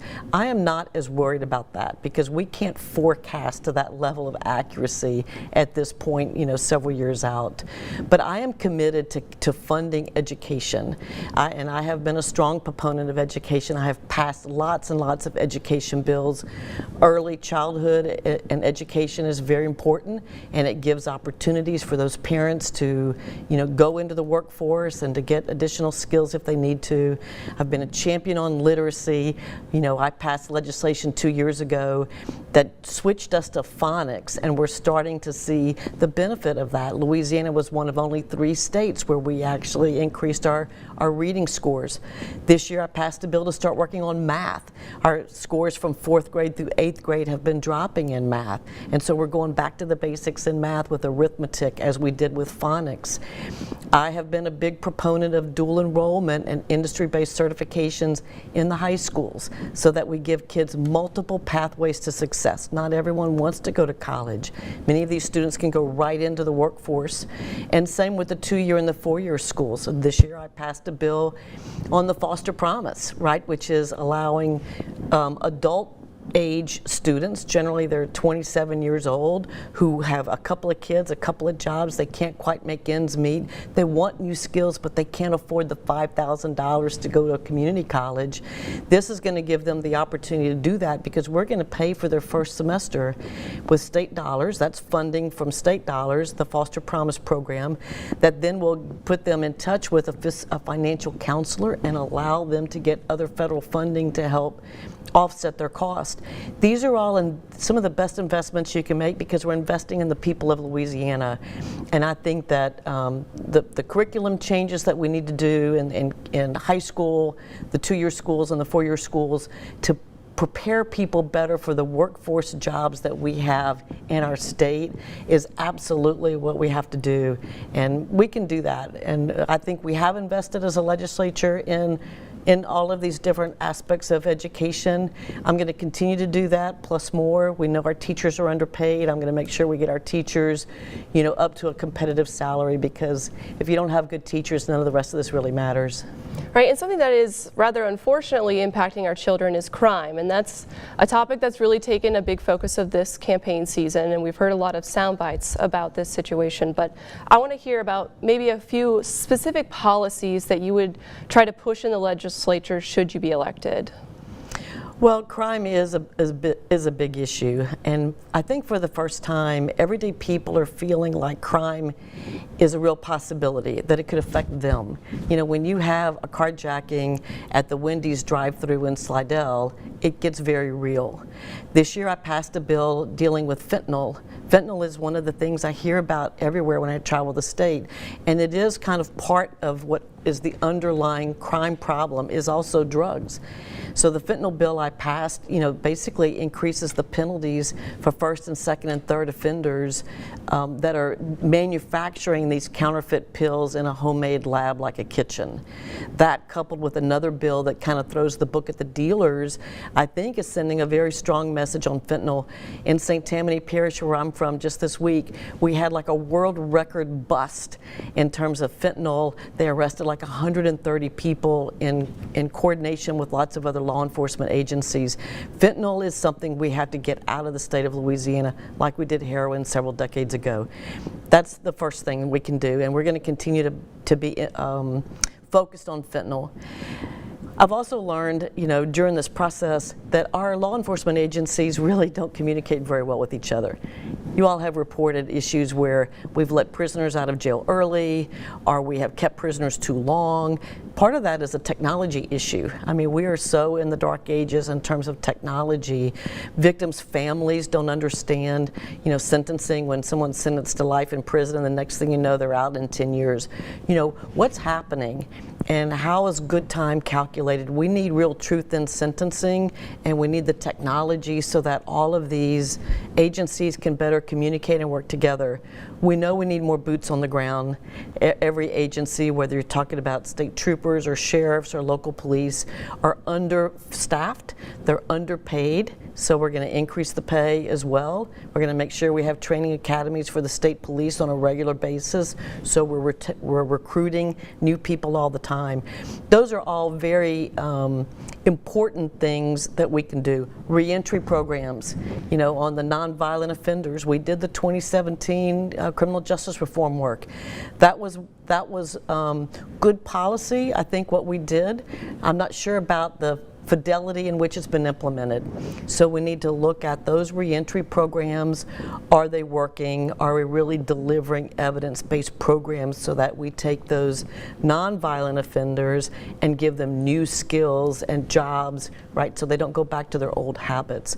The violent offenders, we have to really, make sure we're paying attention to that. That is separate from the 2017 work that was done.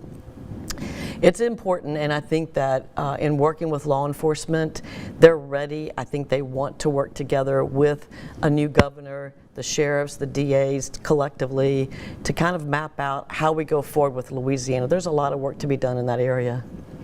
And as a homeowner, I'm sure you've dealt with the insurance crisis that we're facing, that homeowners insurance is really skyrocketing for people around this state, especially south of I-10. And we recently had a special session to allocate about $45 million to try to bring more companies back here. Just to start off with that topic, can you tell me a little bit about whether you thought that was the best idea or a good idea that the legislature did that? It's a start. I mean, certainly an incentive program. We know that fortified roofs work. We know that from Alabama. And so if you have a fortified roof on your home, if you can keep your roof, you're not going to have as much damage to your home as if you lose your roof. We have all been through hurricanes and we know that. That's good for the homeowner. It's obviously good for the insurance company because they have less damage and less, claims to deal with. So fortified roofs work. I passed a bill this year that actually says if a homeowner does put on a fortified roof, the insurance companies have to reduce your premiums, and they do it based on an actuarial, analysis, but they have to reduce your premiums. All of those things are going to help, but fundamentally the biggest problem that we have about insurance in our state is that we don't have enough companies in our state that want to write policies. And it's not just because we have a lot of hurricanes, it is also because we regulate the insurance agency. We regulate the insurance market different than other states. And many of them have just said, I don't want to deal with that regulatory regime. One example, and we had several bills this year to take care of this, and these are things that I will support as governor going forward. One is, how do rates get set for insurance? Right now, they get set and approved by the commissioner. In most other states, it's a free market. they get set by the insurance companies themselves and some notification of the insurance commissioner. That's a much better way of doing it, in my opinion. And so that's just one example. I look forward to, again, working with a new legislature, a new insurance commissioner to define those issues and make sure that we're, putting ourselves in a competitive market with the other states. Right, you hear from so many, you listen into the conversations around this in Congress, a lot of the northern Congress people say, why do you live there? Why do you keep rebuilding down there? Why should we keep sending money to Louisiana? So what's kind of your thoughts around that sentiment as, we here try to continually save our homes? Well, I think that's a little bit unfair for them to say that, to be honest. Look, we are one of the major energy providers in the country here in South Louisiana. We provide so much of the country's seafood. They need us. They cannot say, you should just sort of walk away from the coast or walk away from Louisiana. The country would come to its knees if we did not do that, support our energy industry and support our seafood industry. And so we do that by rebuilding the coastline and protecting the coast. The flood insurance is killing us. Yeah, I get so many emails now, and it's heartbreaking to read emails where people are saying, between the property insurance and the flood insurance, I can't afford it, and I don't know what I'm going to do. I mean, you can hear the fear in their voices because they're so concerned about how they're going to make their payment next month. And so we have to continue working with our congressional delegation and getting the NFIB 2.0 program where it's a little bit more fair and better understood. Right now, homeowners don't know the rules. They don't know what their exposure is in the future in terms of flood insurance, where they can make good decisions about whether this is a place where they want to continue to live, or maybe they want to move a little bit further north of I-10, to a different home. But we have to get a handle on the insurance market, and we can do that, I think, both at the state level as well as at the federal level. And I want to turn now to some of the more social issues that have really taken a big focus of the state legislature and this race as well. Looking back to this legislative session and the veto override session, there was multiple LGBTQ related bills that many thought were discriminatory as the state's version of the Don't Say Gay, the pronouns bill, and the ban on gender affirming care for minors. I know you voted for all of those bills. Can you kind of tell me a little bit about your thought process about supporting those bills? Yes. Well, I think that, again, the gender affirming care, as you referred to it, is horrible, right? And it was easy for me to vote for that bill and to vote to override the veto. Children are not capable at that age of making those kinds of life-changing decisions. We don't let children make decisions, until they're 18 or 21 or whatever age it is, to drink or to smoke or to do tattoos or to vote or to go to the military. All of those things, those are major issues, as is the idea of wanting to change your gender. And I think that there are too many outside influences, particularly in the world of social media and the internet, where children are not getting necessarily the best advice and their brains are not developed. And so to me, that was a very easy thing to vote on to protect children. I think some of the other bills, we talked about the pronoun bill and Jody Horton's bill regarding gender identity and sexual orientation conversations in schools. Yeah, again, school is not the place for that kind of conversation. I think those conversations are best had in the home with the families, and we need to get back to focusing on the earlier questions you asked about education, right?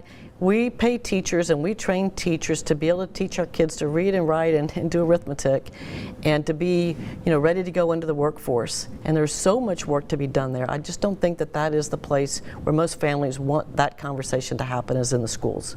And Louisiana has one of the strictest abortion bans currently in the country. Would you be open or in support of adding any kind of further exceptions into this law that we currently have? Well, as you may or may not know, I worked very hard with Senator Jackson 2 years ago to help make sure that we have some of the strongest abortion laws or pro-life laws on the books. And as the Dobbs decision had been leaked, we were in session, and that was an opportunity for us to look at all of the legislation that we had done over the many years and to make sure that we didn't have any loopholes in that legislation and to prepare for potential litigation, which of course every state is in.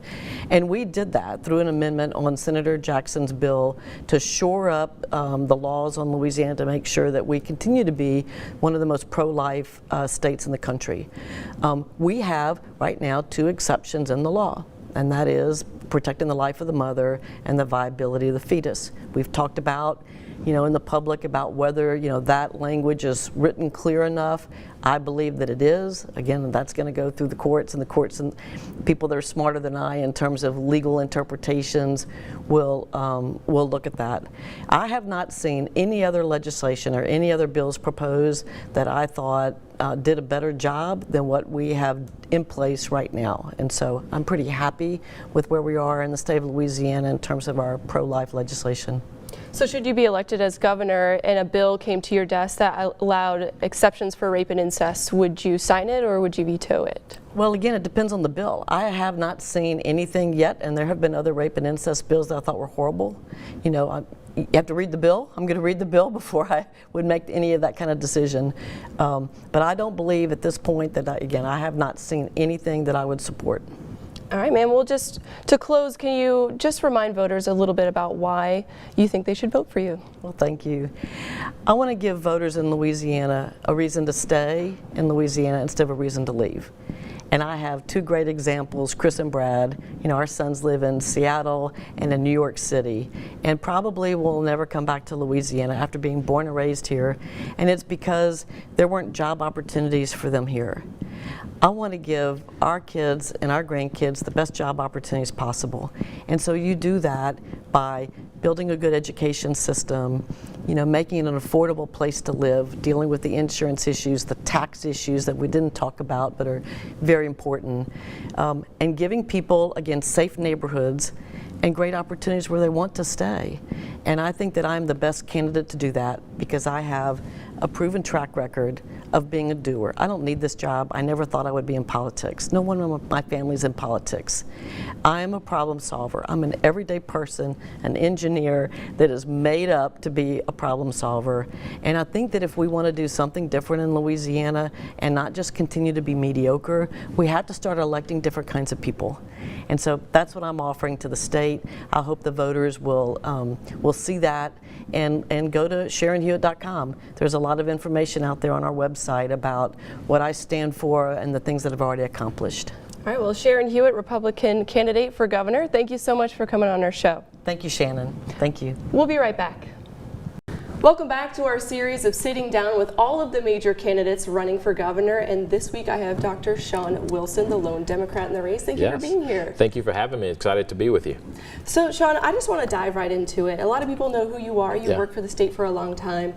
Can you kind of reiterate the reasons why you decided to get into this race? After 25 years in state service, I realized that great things can happen when you have good leadership, and not so great things can happen when you have other kinds of leadership. I have a sense that we have become so extreme, and I looked at the field of candidates and saw that the divide that we have in our state in terms of partisanship and extreme politics that are covering most of the issues today that are not going to work to make us safer. They're not going to work to make us smarter, not healthier, nor will it make us wealthier. And those are the 4 things that I want to focus on. I want to build an economy. I want to build a workforce. I want to build an educational system. I want to build a state that's going to provide those opportunities for people to make sure that they're safe, that they're healthy, that they have an opportunity to be smarter and wealthier. And those are the 4 things that are driving me. Those are the things that are going to really turn the needle. I also know the importance of leadership in times of crisis, and having served as a state executive over the last 7+ years, and in the middle of a crisis today, with burning lands, thousands of acres on fire, I know how important it is to be present.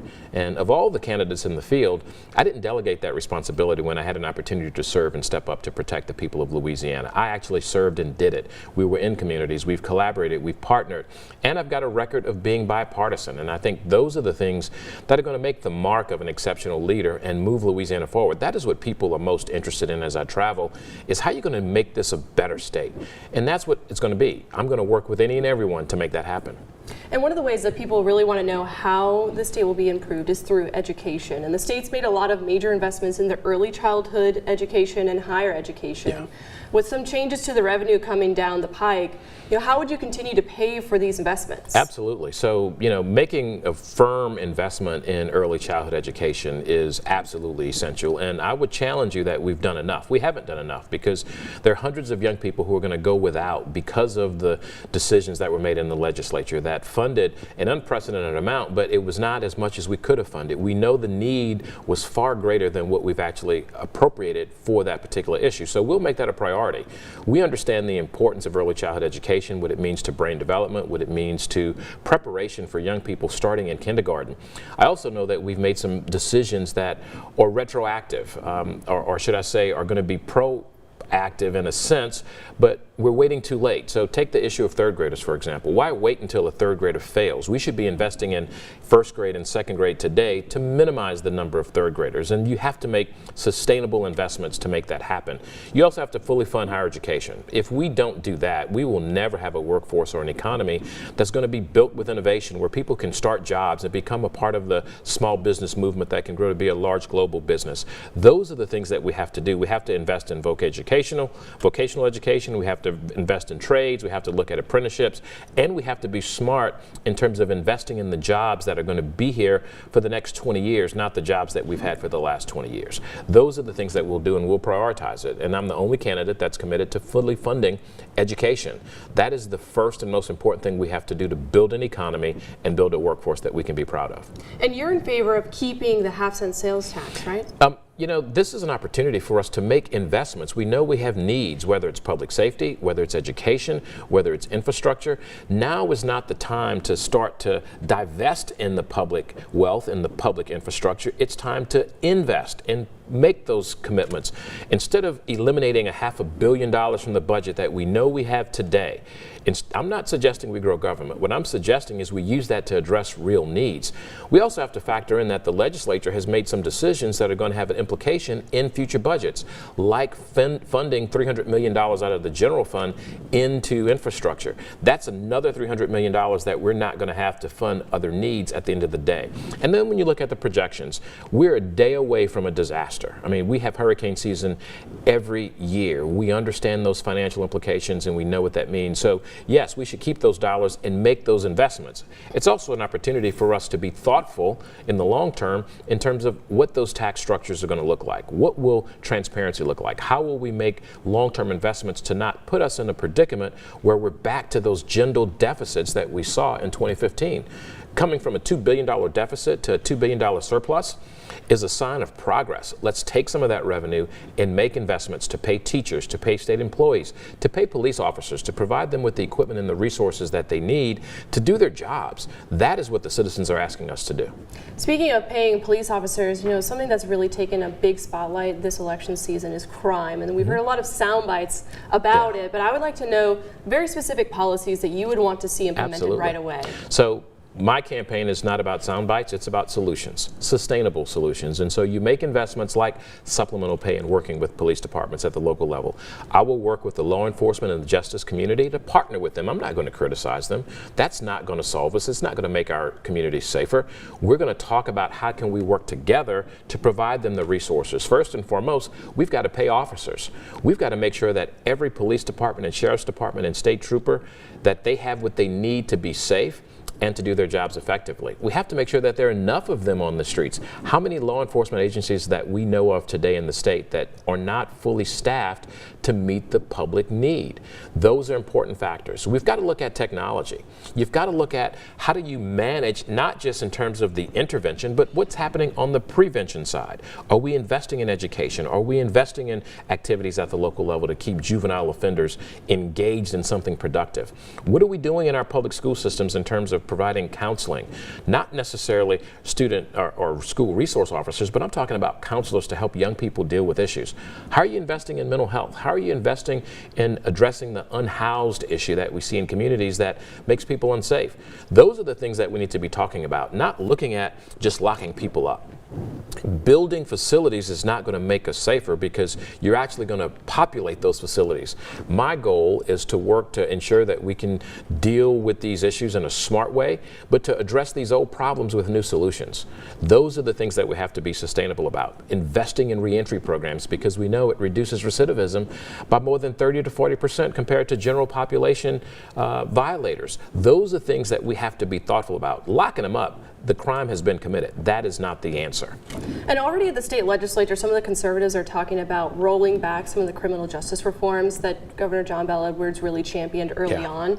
How would you tackle that and have those conversations with conservatives in the state house? Well, first, let me just tell you that those reforms were bipartisan. And I think we have to give it an opportunity to actually deliver the results. What we are a victim of in this state is after every time there's a party administration and a transition in administration, we spend time undoing it. And that's what I would call analysis paralysis. Let's figure out what's happening, give it an opportunity to work, and make those investments. When you look at what we've done in juvenile offenders, when you look at what we've done with general population offenders, we're seeing some progress in the general population. We've got to focus on juvenile offenders with some of those same types of solutions. That's where you're looking at juvenile assessment centers. That's where you're looking at things like reentry programs and partnering with folks who understand the facts and see what's out there to make meaningful results. Recognizing the fact that this is an issue that's been evolving over 8 years. And so this didn't happen overnight. It's not going to end overnight, but you've got to start with a bipartisan approach to dealing with real solutions. And let's not just talk about symptoms. Let's do something that's constitutional first and foremost. Let's make sure we are targeting a real problem and then make sure we can afford to do it and give it an opportunity to work. Those are things that we have to do. And I think working with individuals, regardless of their party, regardless of being urban or rural, they're going to have to deal with it. The other thing I'll tell you, Shannon, that we have to work with is fentanyl. That is an amazing issue that is hurting our communities, and it has no respect of person or party or geography. And so having a real sustainable investment in preventing further deaths, I think is super important, because in that space are all kinds of other secondary factors that are going to feed into the behaviors that we find in our juvenile justice or our criminal justice system.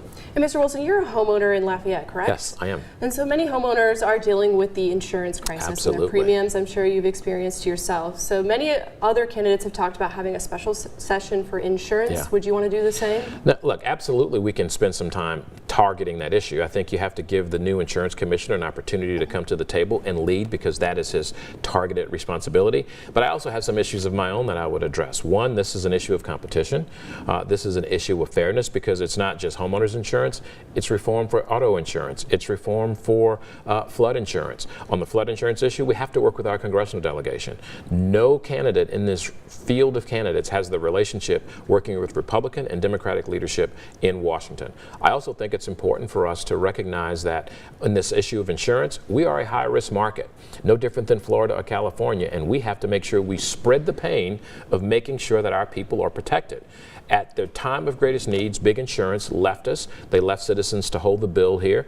And we have people who cannot afford to maintain their homes or even sell their homes because the people who are going to buy it can't afford the insurance. That is unacceptable, and it's going to hurt our economy, and it's going to eventually hurt the nation's economy if we don't have a comprehensive solution. And so I'm willing to call whatever special sessions we need to make real meaningful reforms. Take auto insurance, for example. Did you realize that you can have a good driving record with bad credit and pay nearly $1,000 more compared to someone who has a DWI and good credit? We need to change some of these backwards policies that are impacting everyday people and make sure that they can save dollars to make the investments that they want, to have the income that they need to do other things in our community, like afford a house, like get child care, like get health insurance. All of these things are out there, but we've got to start collectively, and I'm happy to work with Commissioner Temple to resolve some of those issues. And the legislature earlier this year allocated the $45 million for the incentive fund. Yeah. Did you agree that that was a good move? It was a necessary move because we waited too late. Shame on us for getting to the point that we have to incentivize someone to provide insurance when you have people who are paying insurance daily. insurance on the monthly basis or annually. We're paying it. We expect to get a return on that investment. That is not sustainable for us to do it every year, because I will tell you, the big insurance companies who are making billions of dollars off of the Louisiana taxpayers, they're going to be the ones who are going to come back next year and say, we need another incentive, and we need 10% more than what you gave last time, and that is not sustainable. So was it absolutely necessary as we approach this hurricane season, considering what we've been through in the last 3 years with Ida and Delta and Laura and all of those? Absolutely, we should have done that. But what's putting money in the pockets of the families? There are people still with blue roofs. There are people not back in their homes. There are people who are having to go to court to fight insurance companies to get returns on their investment, but we're having to incentivize them, and that is not going to be sustainable. So yes, it was necessary, but we should be smart and do something that's sustainable, because we cannot afford financially just to incentivize the insurance market here in our state. We need more competition, we need fair policies, and we need legislation to mandate some of those things to hold insurance companies accountable. And I'm going to be a governor that's going to make sure citizens get to have their fair share for what they've put into protecting their homes and their property and their families.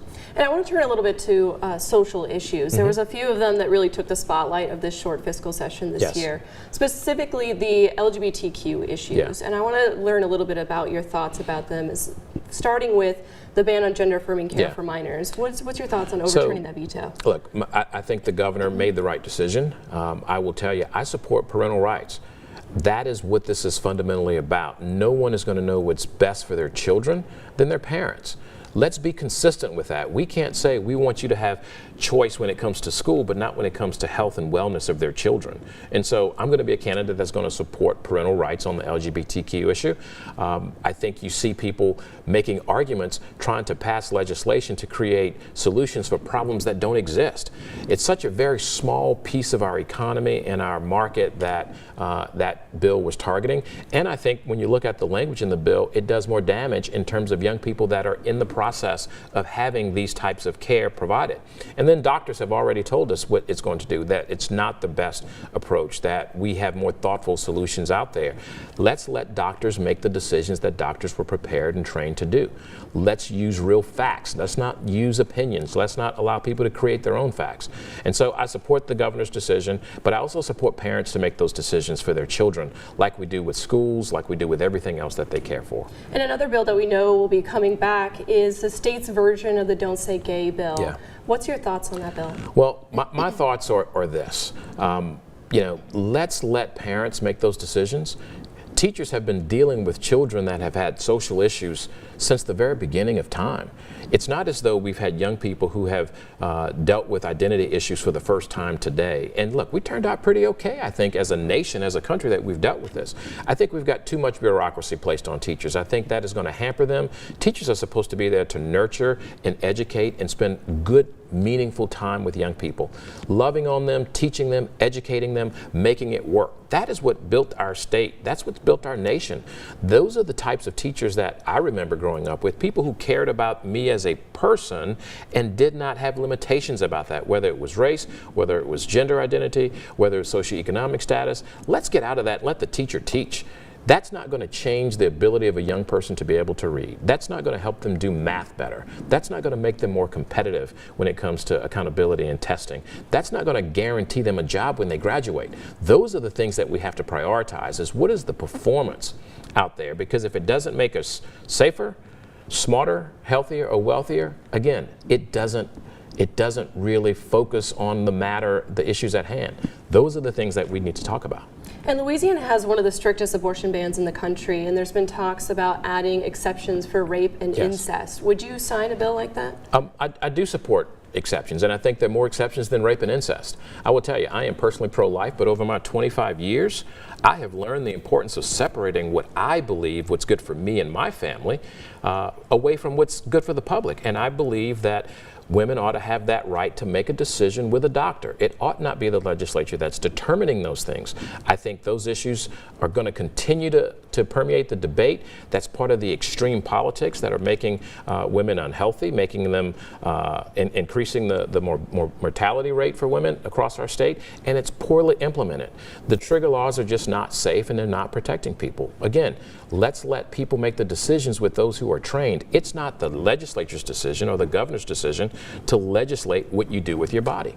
So would you identify yourself with your argument allowing the women to have choice, or would you rather just reform the current restrictions that we have? Look, I think it's a transition. It's a spectrum of those issues. And so how I identify myself versus what the government should be doing for the masses of people. Remember, I am not dictating my beliefs on anyone else, whether they're religious beliefs or whether there's some other aspects of government. My job as governor is to provide a framework for you to be successful and achieve that. And I would suggest that the patients in our state, whether it's with cancer, diabetes, hepatitis, obesity, whatever it is, it's not the legislature's place to dictate what a doctor should do.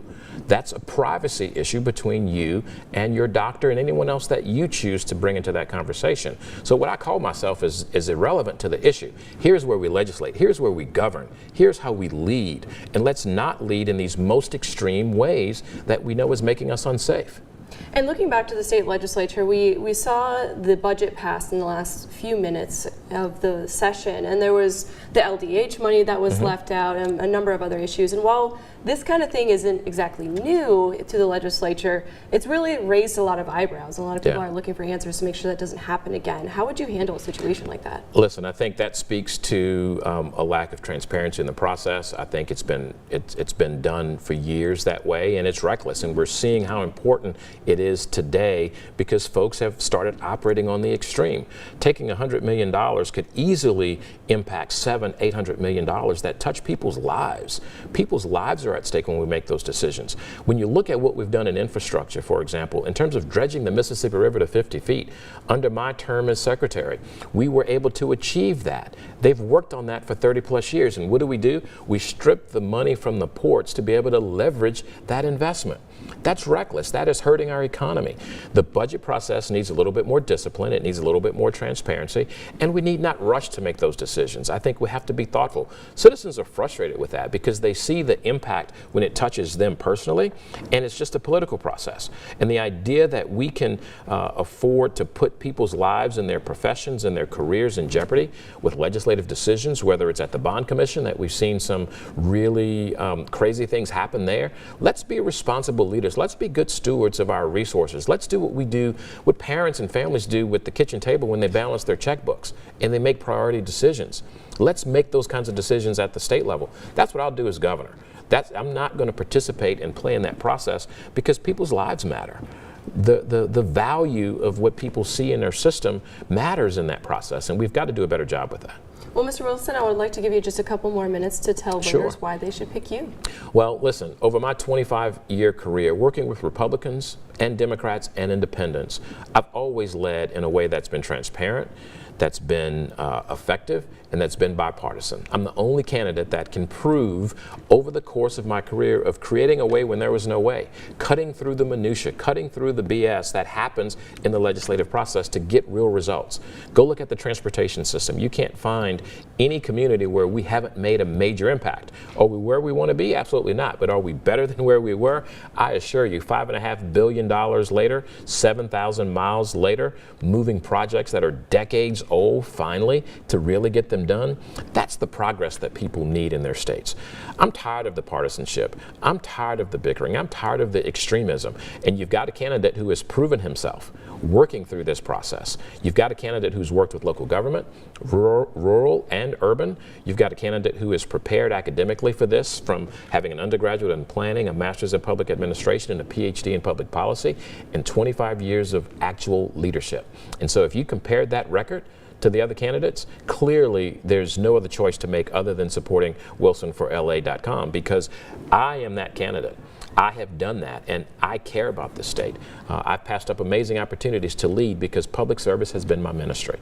And so look at my record. Compare my record to those who are now presenting themselves as alternatives, as solution-oriented people when they're not. They're sound bites. Look at what they've been responsible for the last 7.5 years and determine if you're satisfied with the work that they've been assigned to do, and if that's reason to promote them. I think if you look at my record, you'll see the value of what I've offered and the reason to promote it. So visit us online at WilsonForLA.com. You can learn about my issues, my stance, my positions, my history, as well as accomplishments of this campaign. It's a great opportunity. We're excited to have the momentum building from all across the state, folks of different backgrounds, different communities, and we're looking forward to leading the state. All right, Dr. Sean Wilson, running for governor, thank you so much for being here. Thank you. I appreciate it. We'll be right back. Welcome back. Continuing our series, sitting down with all the major candidates running for governor. I have Stephen Waggis back with me today. Thanks for being here, Stephen. Thanks for having me, Shannon. Appreciate it. So you were a later entry into this race. Yes, so I was the caboose. you were, and I want to know a little bit more about that. You know, Yeah. you even held your own gubernatorial forum. I did. So after sitting through that, what really wanted to make you jump into this race? Well, you know, I'm a first-time candidate. I've never run for office before, so it is an interesting thought process. It's a little irrational. You have to be a little cray-cray to run, right?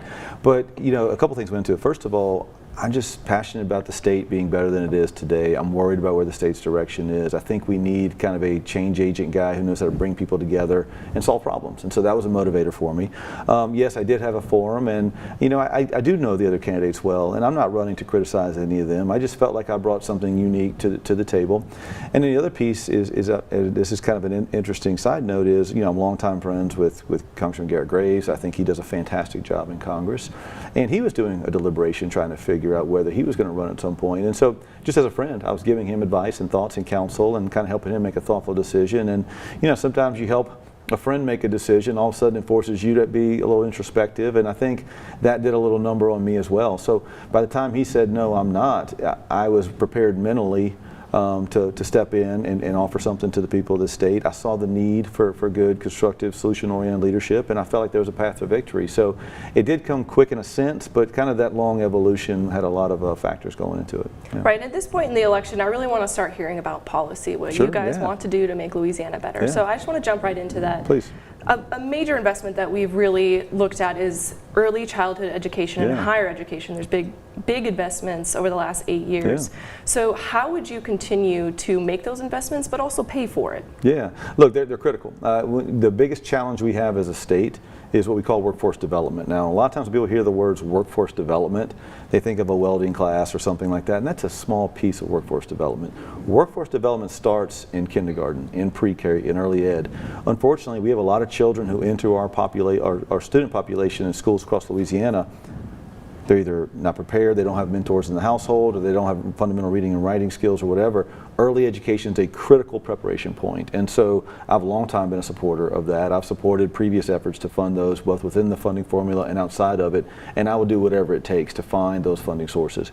The challenge we have as a state is over the last several years, we've been dependent on temporary federal dollars to fund some of those slots. Those federal dollars have gone away. And so it is imperative on any governor to come in and be as creative as he can with those state dollars to backfill as much as we can. I can't fund dollars that aren't existent, so we just have to be creative with the current funding formula to do it, but I have a high priority in early education. That's the best chance to get kids on a pathway to success. On the back end, on the post-secondary side, you're right, we have stabilized investment in higher ed, and that is a very good thing. The challenge higher ed faces today really is one that's more of a national phenomenon than a state funding phenomenon. The national phenomenon is this: applications for higher ed is going down across the country.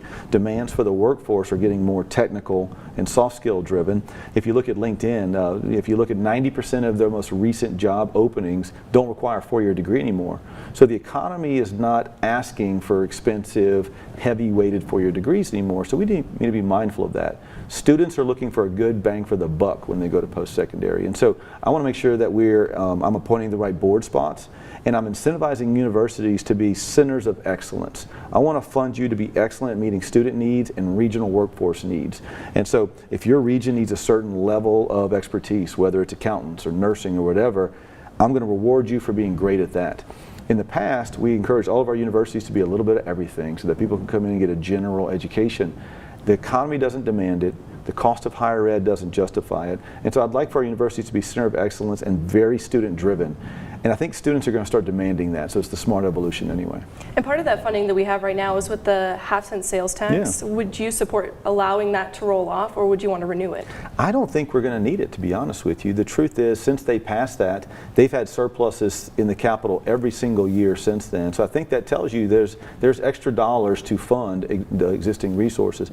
And also, those surpluses in the Capitol are not a product of a growing economy. Our economy is actually shrinking compared to other states in the South. We're losing jobs and population each year since they passed that sales tax. So anytime you have surplus in government at the same time your economy is shrinking and your population shrinking, that tells you that it's not a product of growth, it's a product of taxation. So I think within 2 years, if we do our job preparing our workforce, growing our economy, we can keep that funding level going on without having that tax stay on.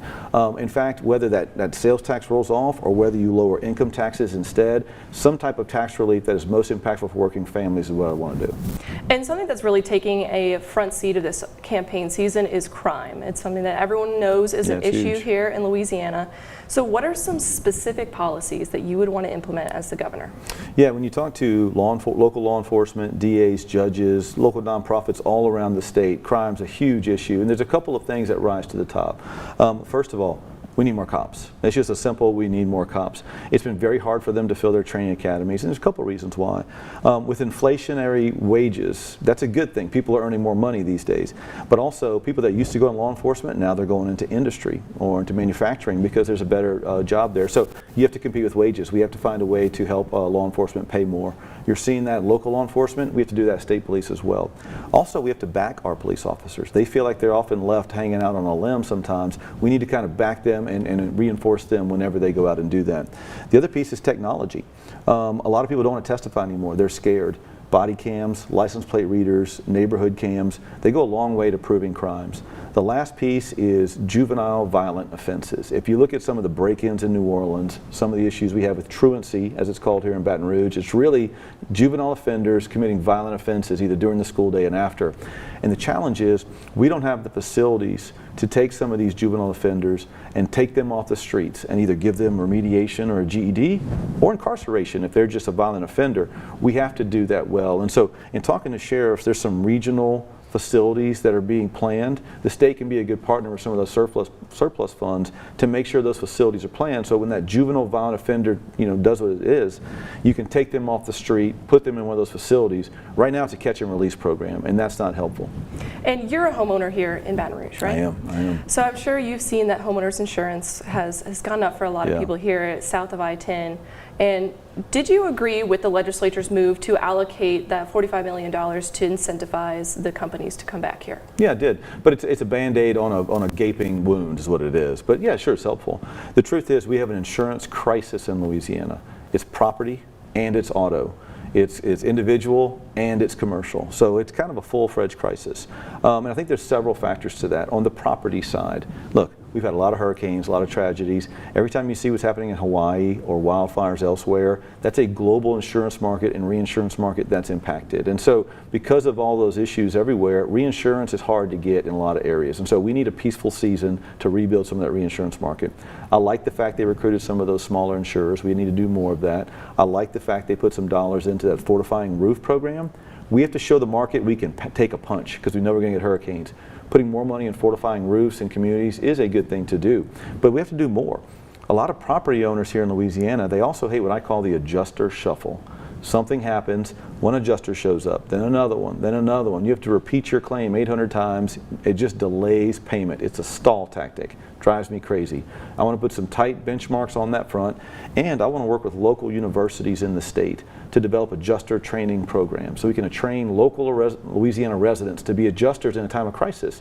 That way, no more shuffle. We get our neighbors to come in and help with that adjuster process. That should speed up claims. The last piece is legal reform. No one wants to talk about it, but it is the 800-pound gorilla in the room.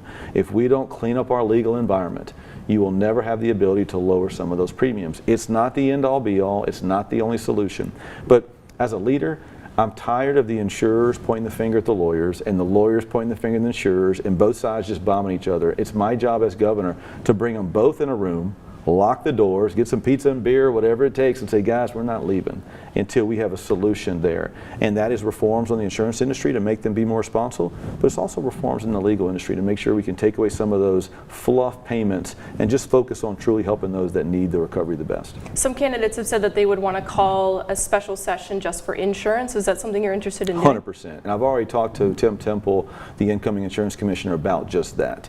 And working with him kind of quietly, I'm sure other candidates are as well, to call that. You have to have a special session early on. I am fully committed to doing that, and even have publicly said that already. So.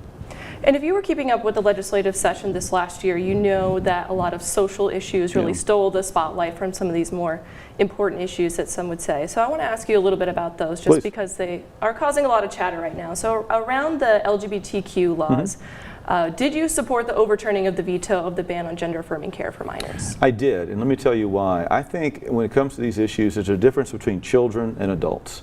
A child, before they go through puberty, there's a lot of tough questions every child has. We've all been through it. We've all had to go through puberty in our life. And the way the cycle works is you go through a lot of confusing times. Hopefully you have parents or counselors or neighbors or friends or whoever to help guide you through that. But until you become an adult, it's hard. Life can be confusing. Your own body can be confusing. I think making permanent changes on something like that for a child is the wrong thing to do. So we should not allow that. Now, when someone becomes an adult, I believe in live your life how you want to live your life, and I'm not a big government fan, and so I don't want government coming in and telling you how to live your social life or me how to live my social life to that extent.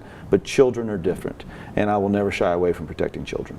And over the last few years, there's been a bill that would prohibit talking about sexual orientation and gender identity in the classroom. Would you support that legislation if it came to your desk? I don't understand the fascination with teachers and wanting to talk to children about sex without having the parents involved. I don't understand the fascination with it, and I don't hear that from teachers. I think this is a manufactured crisis. I think teachers are not begging for the freedom to talk about sex with their children. In fact, I think teachers I talk to would love to have a law to point to say, we're not talking about that. We're going to focus on reading and writing and soft skills and all the things in math and all the things that you need to be a responsible young person and grow into a qualified worker.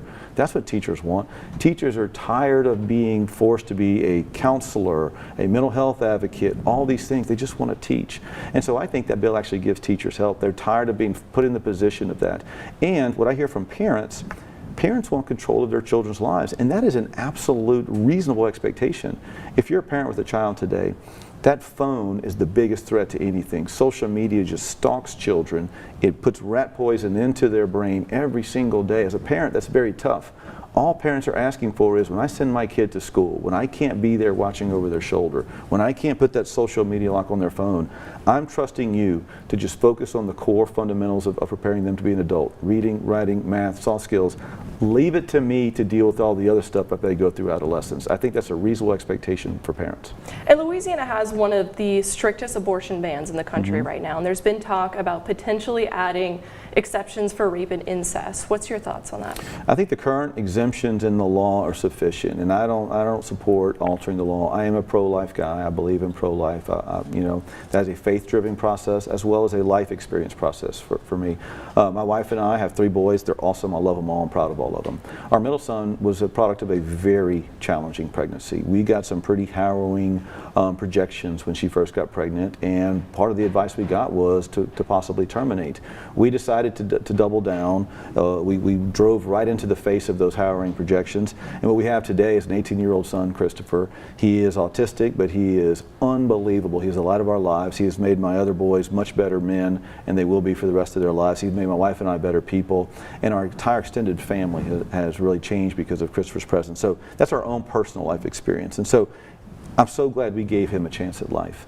And so I am a pro-life guy. It's a faith-driven process. It's also one because of life experiences. And Stephen, looking at some of your most recent ads that have come out, you talk about yourself being a political outsider. Yeah. And being the head of lobby for 10 years and also working for Bobby Jindal, a lot of people see you as very much an insider. Sure. Could you kind of explain that to me? Yeah, absolutely. I'd be glad to.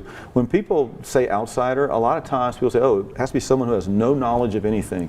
Look, I'm not an unknowledgeable candidate. I'm not some guy running for governor who has no idea about government. That is one version of an outsider. I'm the most dangerous outsider there is. I've never run for office. I've never run for anything. I'm not a career politician. I've never been a politician. But I've been inside just long enough to know how to make things work. And I've spent most of my career on the outside, banging on the front door of the Capitol, begging for change, pushing for jobs, pushing for economic growth, pushing for education reform. So yeah, I'm an educated outsider, and I wear it as a badge of honor. My opponents like to come after me and say that's not true because they are career politicians trying the same career old political things, so trying to solve the same old problems. It'll never work. It never will. You need an outsider, but also an outsider who understands how the inside works, understands how to drive change from the outside and the inside, and that's why I'm the most dangerous outsider that you can have. And looking back at the legislature this last session, the budget was passed with only a few minutes to spare, and there's been some fallout since then. As the governor, would you change any of the budget process to make sure that that didn't happen again? Yes, I think that was a disgrace what happened at the end, to having everyone hold their cards so close to the vest at the last second to where it's very challenging. No one knows what they're voting on. That's not good for the Louisiana people. And that's why you see some of these funding projects that no one needs to see in there. Look, when I'm governor, no more splash pads and all that, you know, silly stuff on there. We're going to invest in priorities. The bridge here in Baton Rouge, the bridge in Lake Charles, coastal restoration, things like that. That's what we're going to invest in. We're going to do it responsibly. We're going to do it in a transparent way. I actually like what Texas does. Texas has a biennial budgeting process. Their legislature meets once every other year. If I get elected governor, I will propose that amendment to the people of the state to where we move to a biennial legislative session.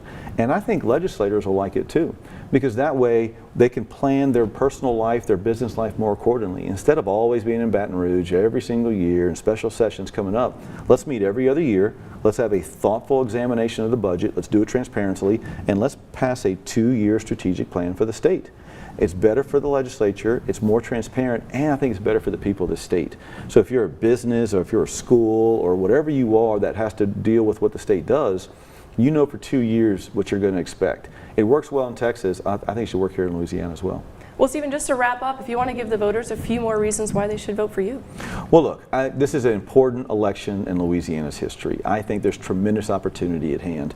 In the post-COVID era, people, businesses, companies all around the country, they're on the move. They've said they're not going to stay in states that are hard to live in. And we laugh at states like California, New York, and Illinois because they lose people, and we laugh at them. The truth is Louisiana's losing people, and Louisiana's losing jobs. And the southern states around us are killing it right now. They're gaining all that up. If we elect the right leadership at this time, if we focus on true solutions, workforce development, removing that political wet blanket on everything that we do, and decentralizing and trusting people more, I think we can start feasting like the other states in the South and start growing exponentially. What worries me is if we miss this moment and we double down on the status quo options of the past, what we're going to have is the same old, same old.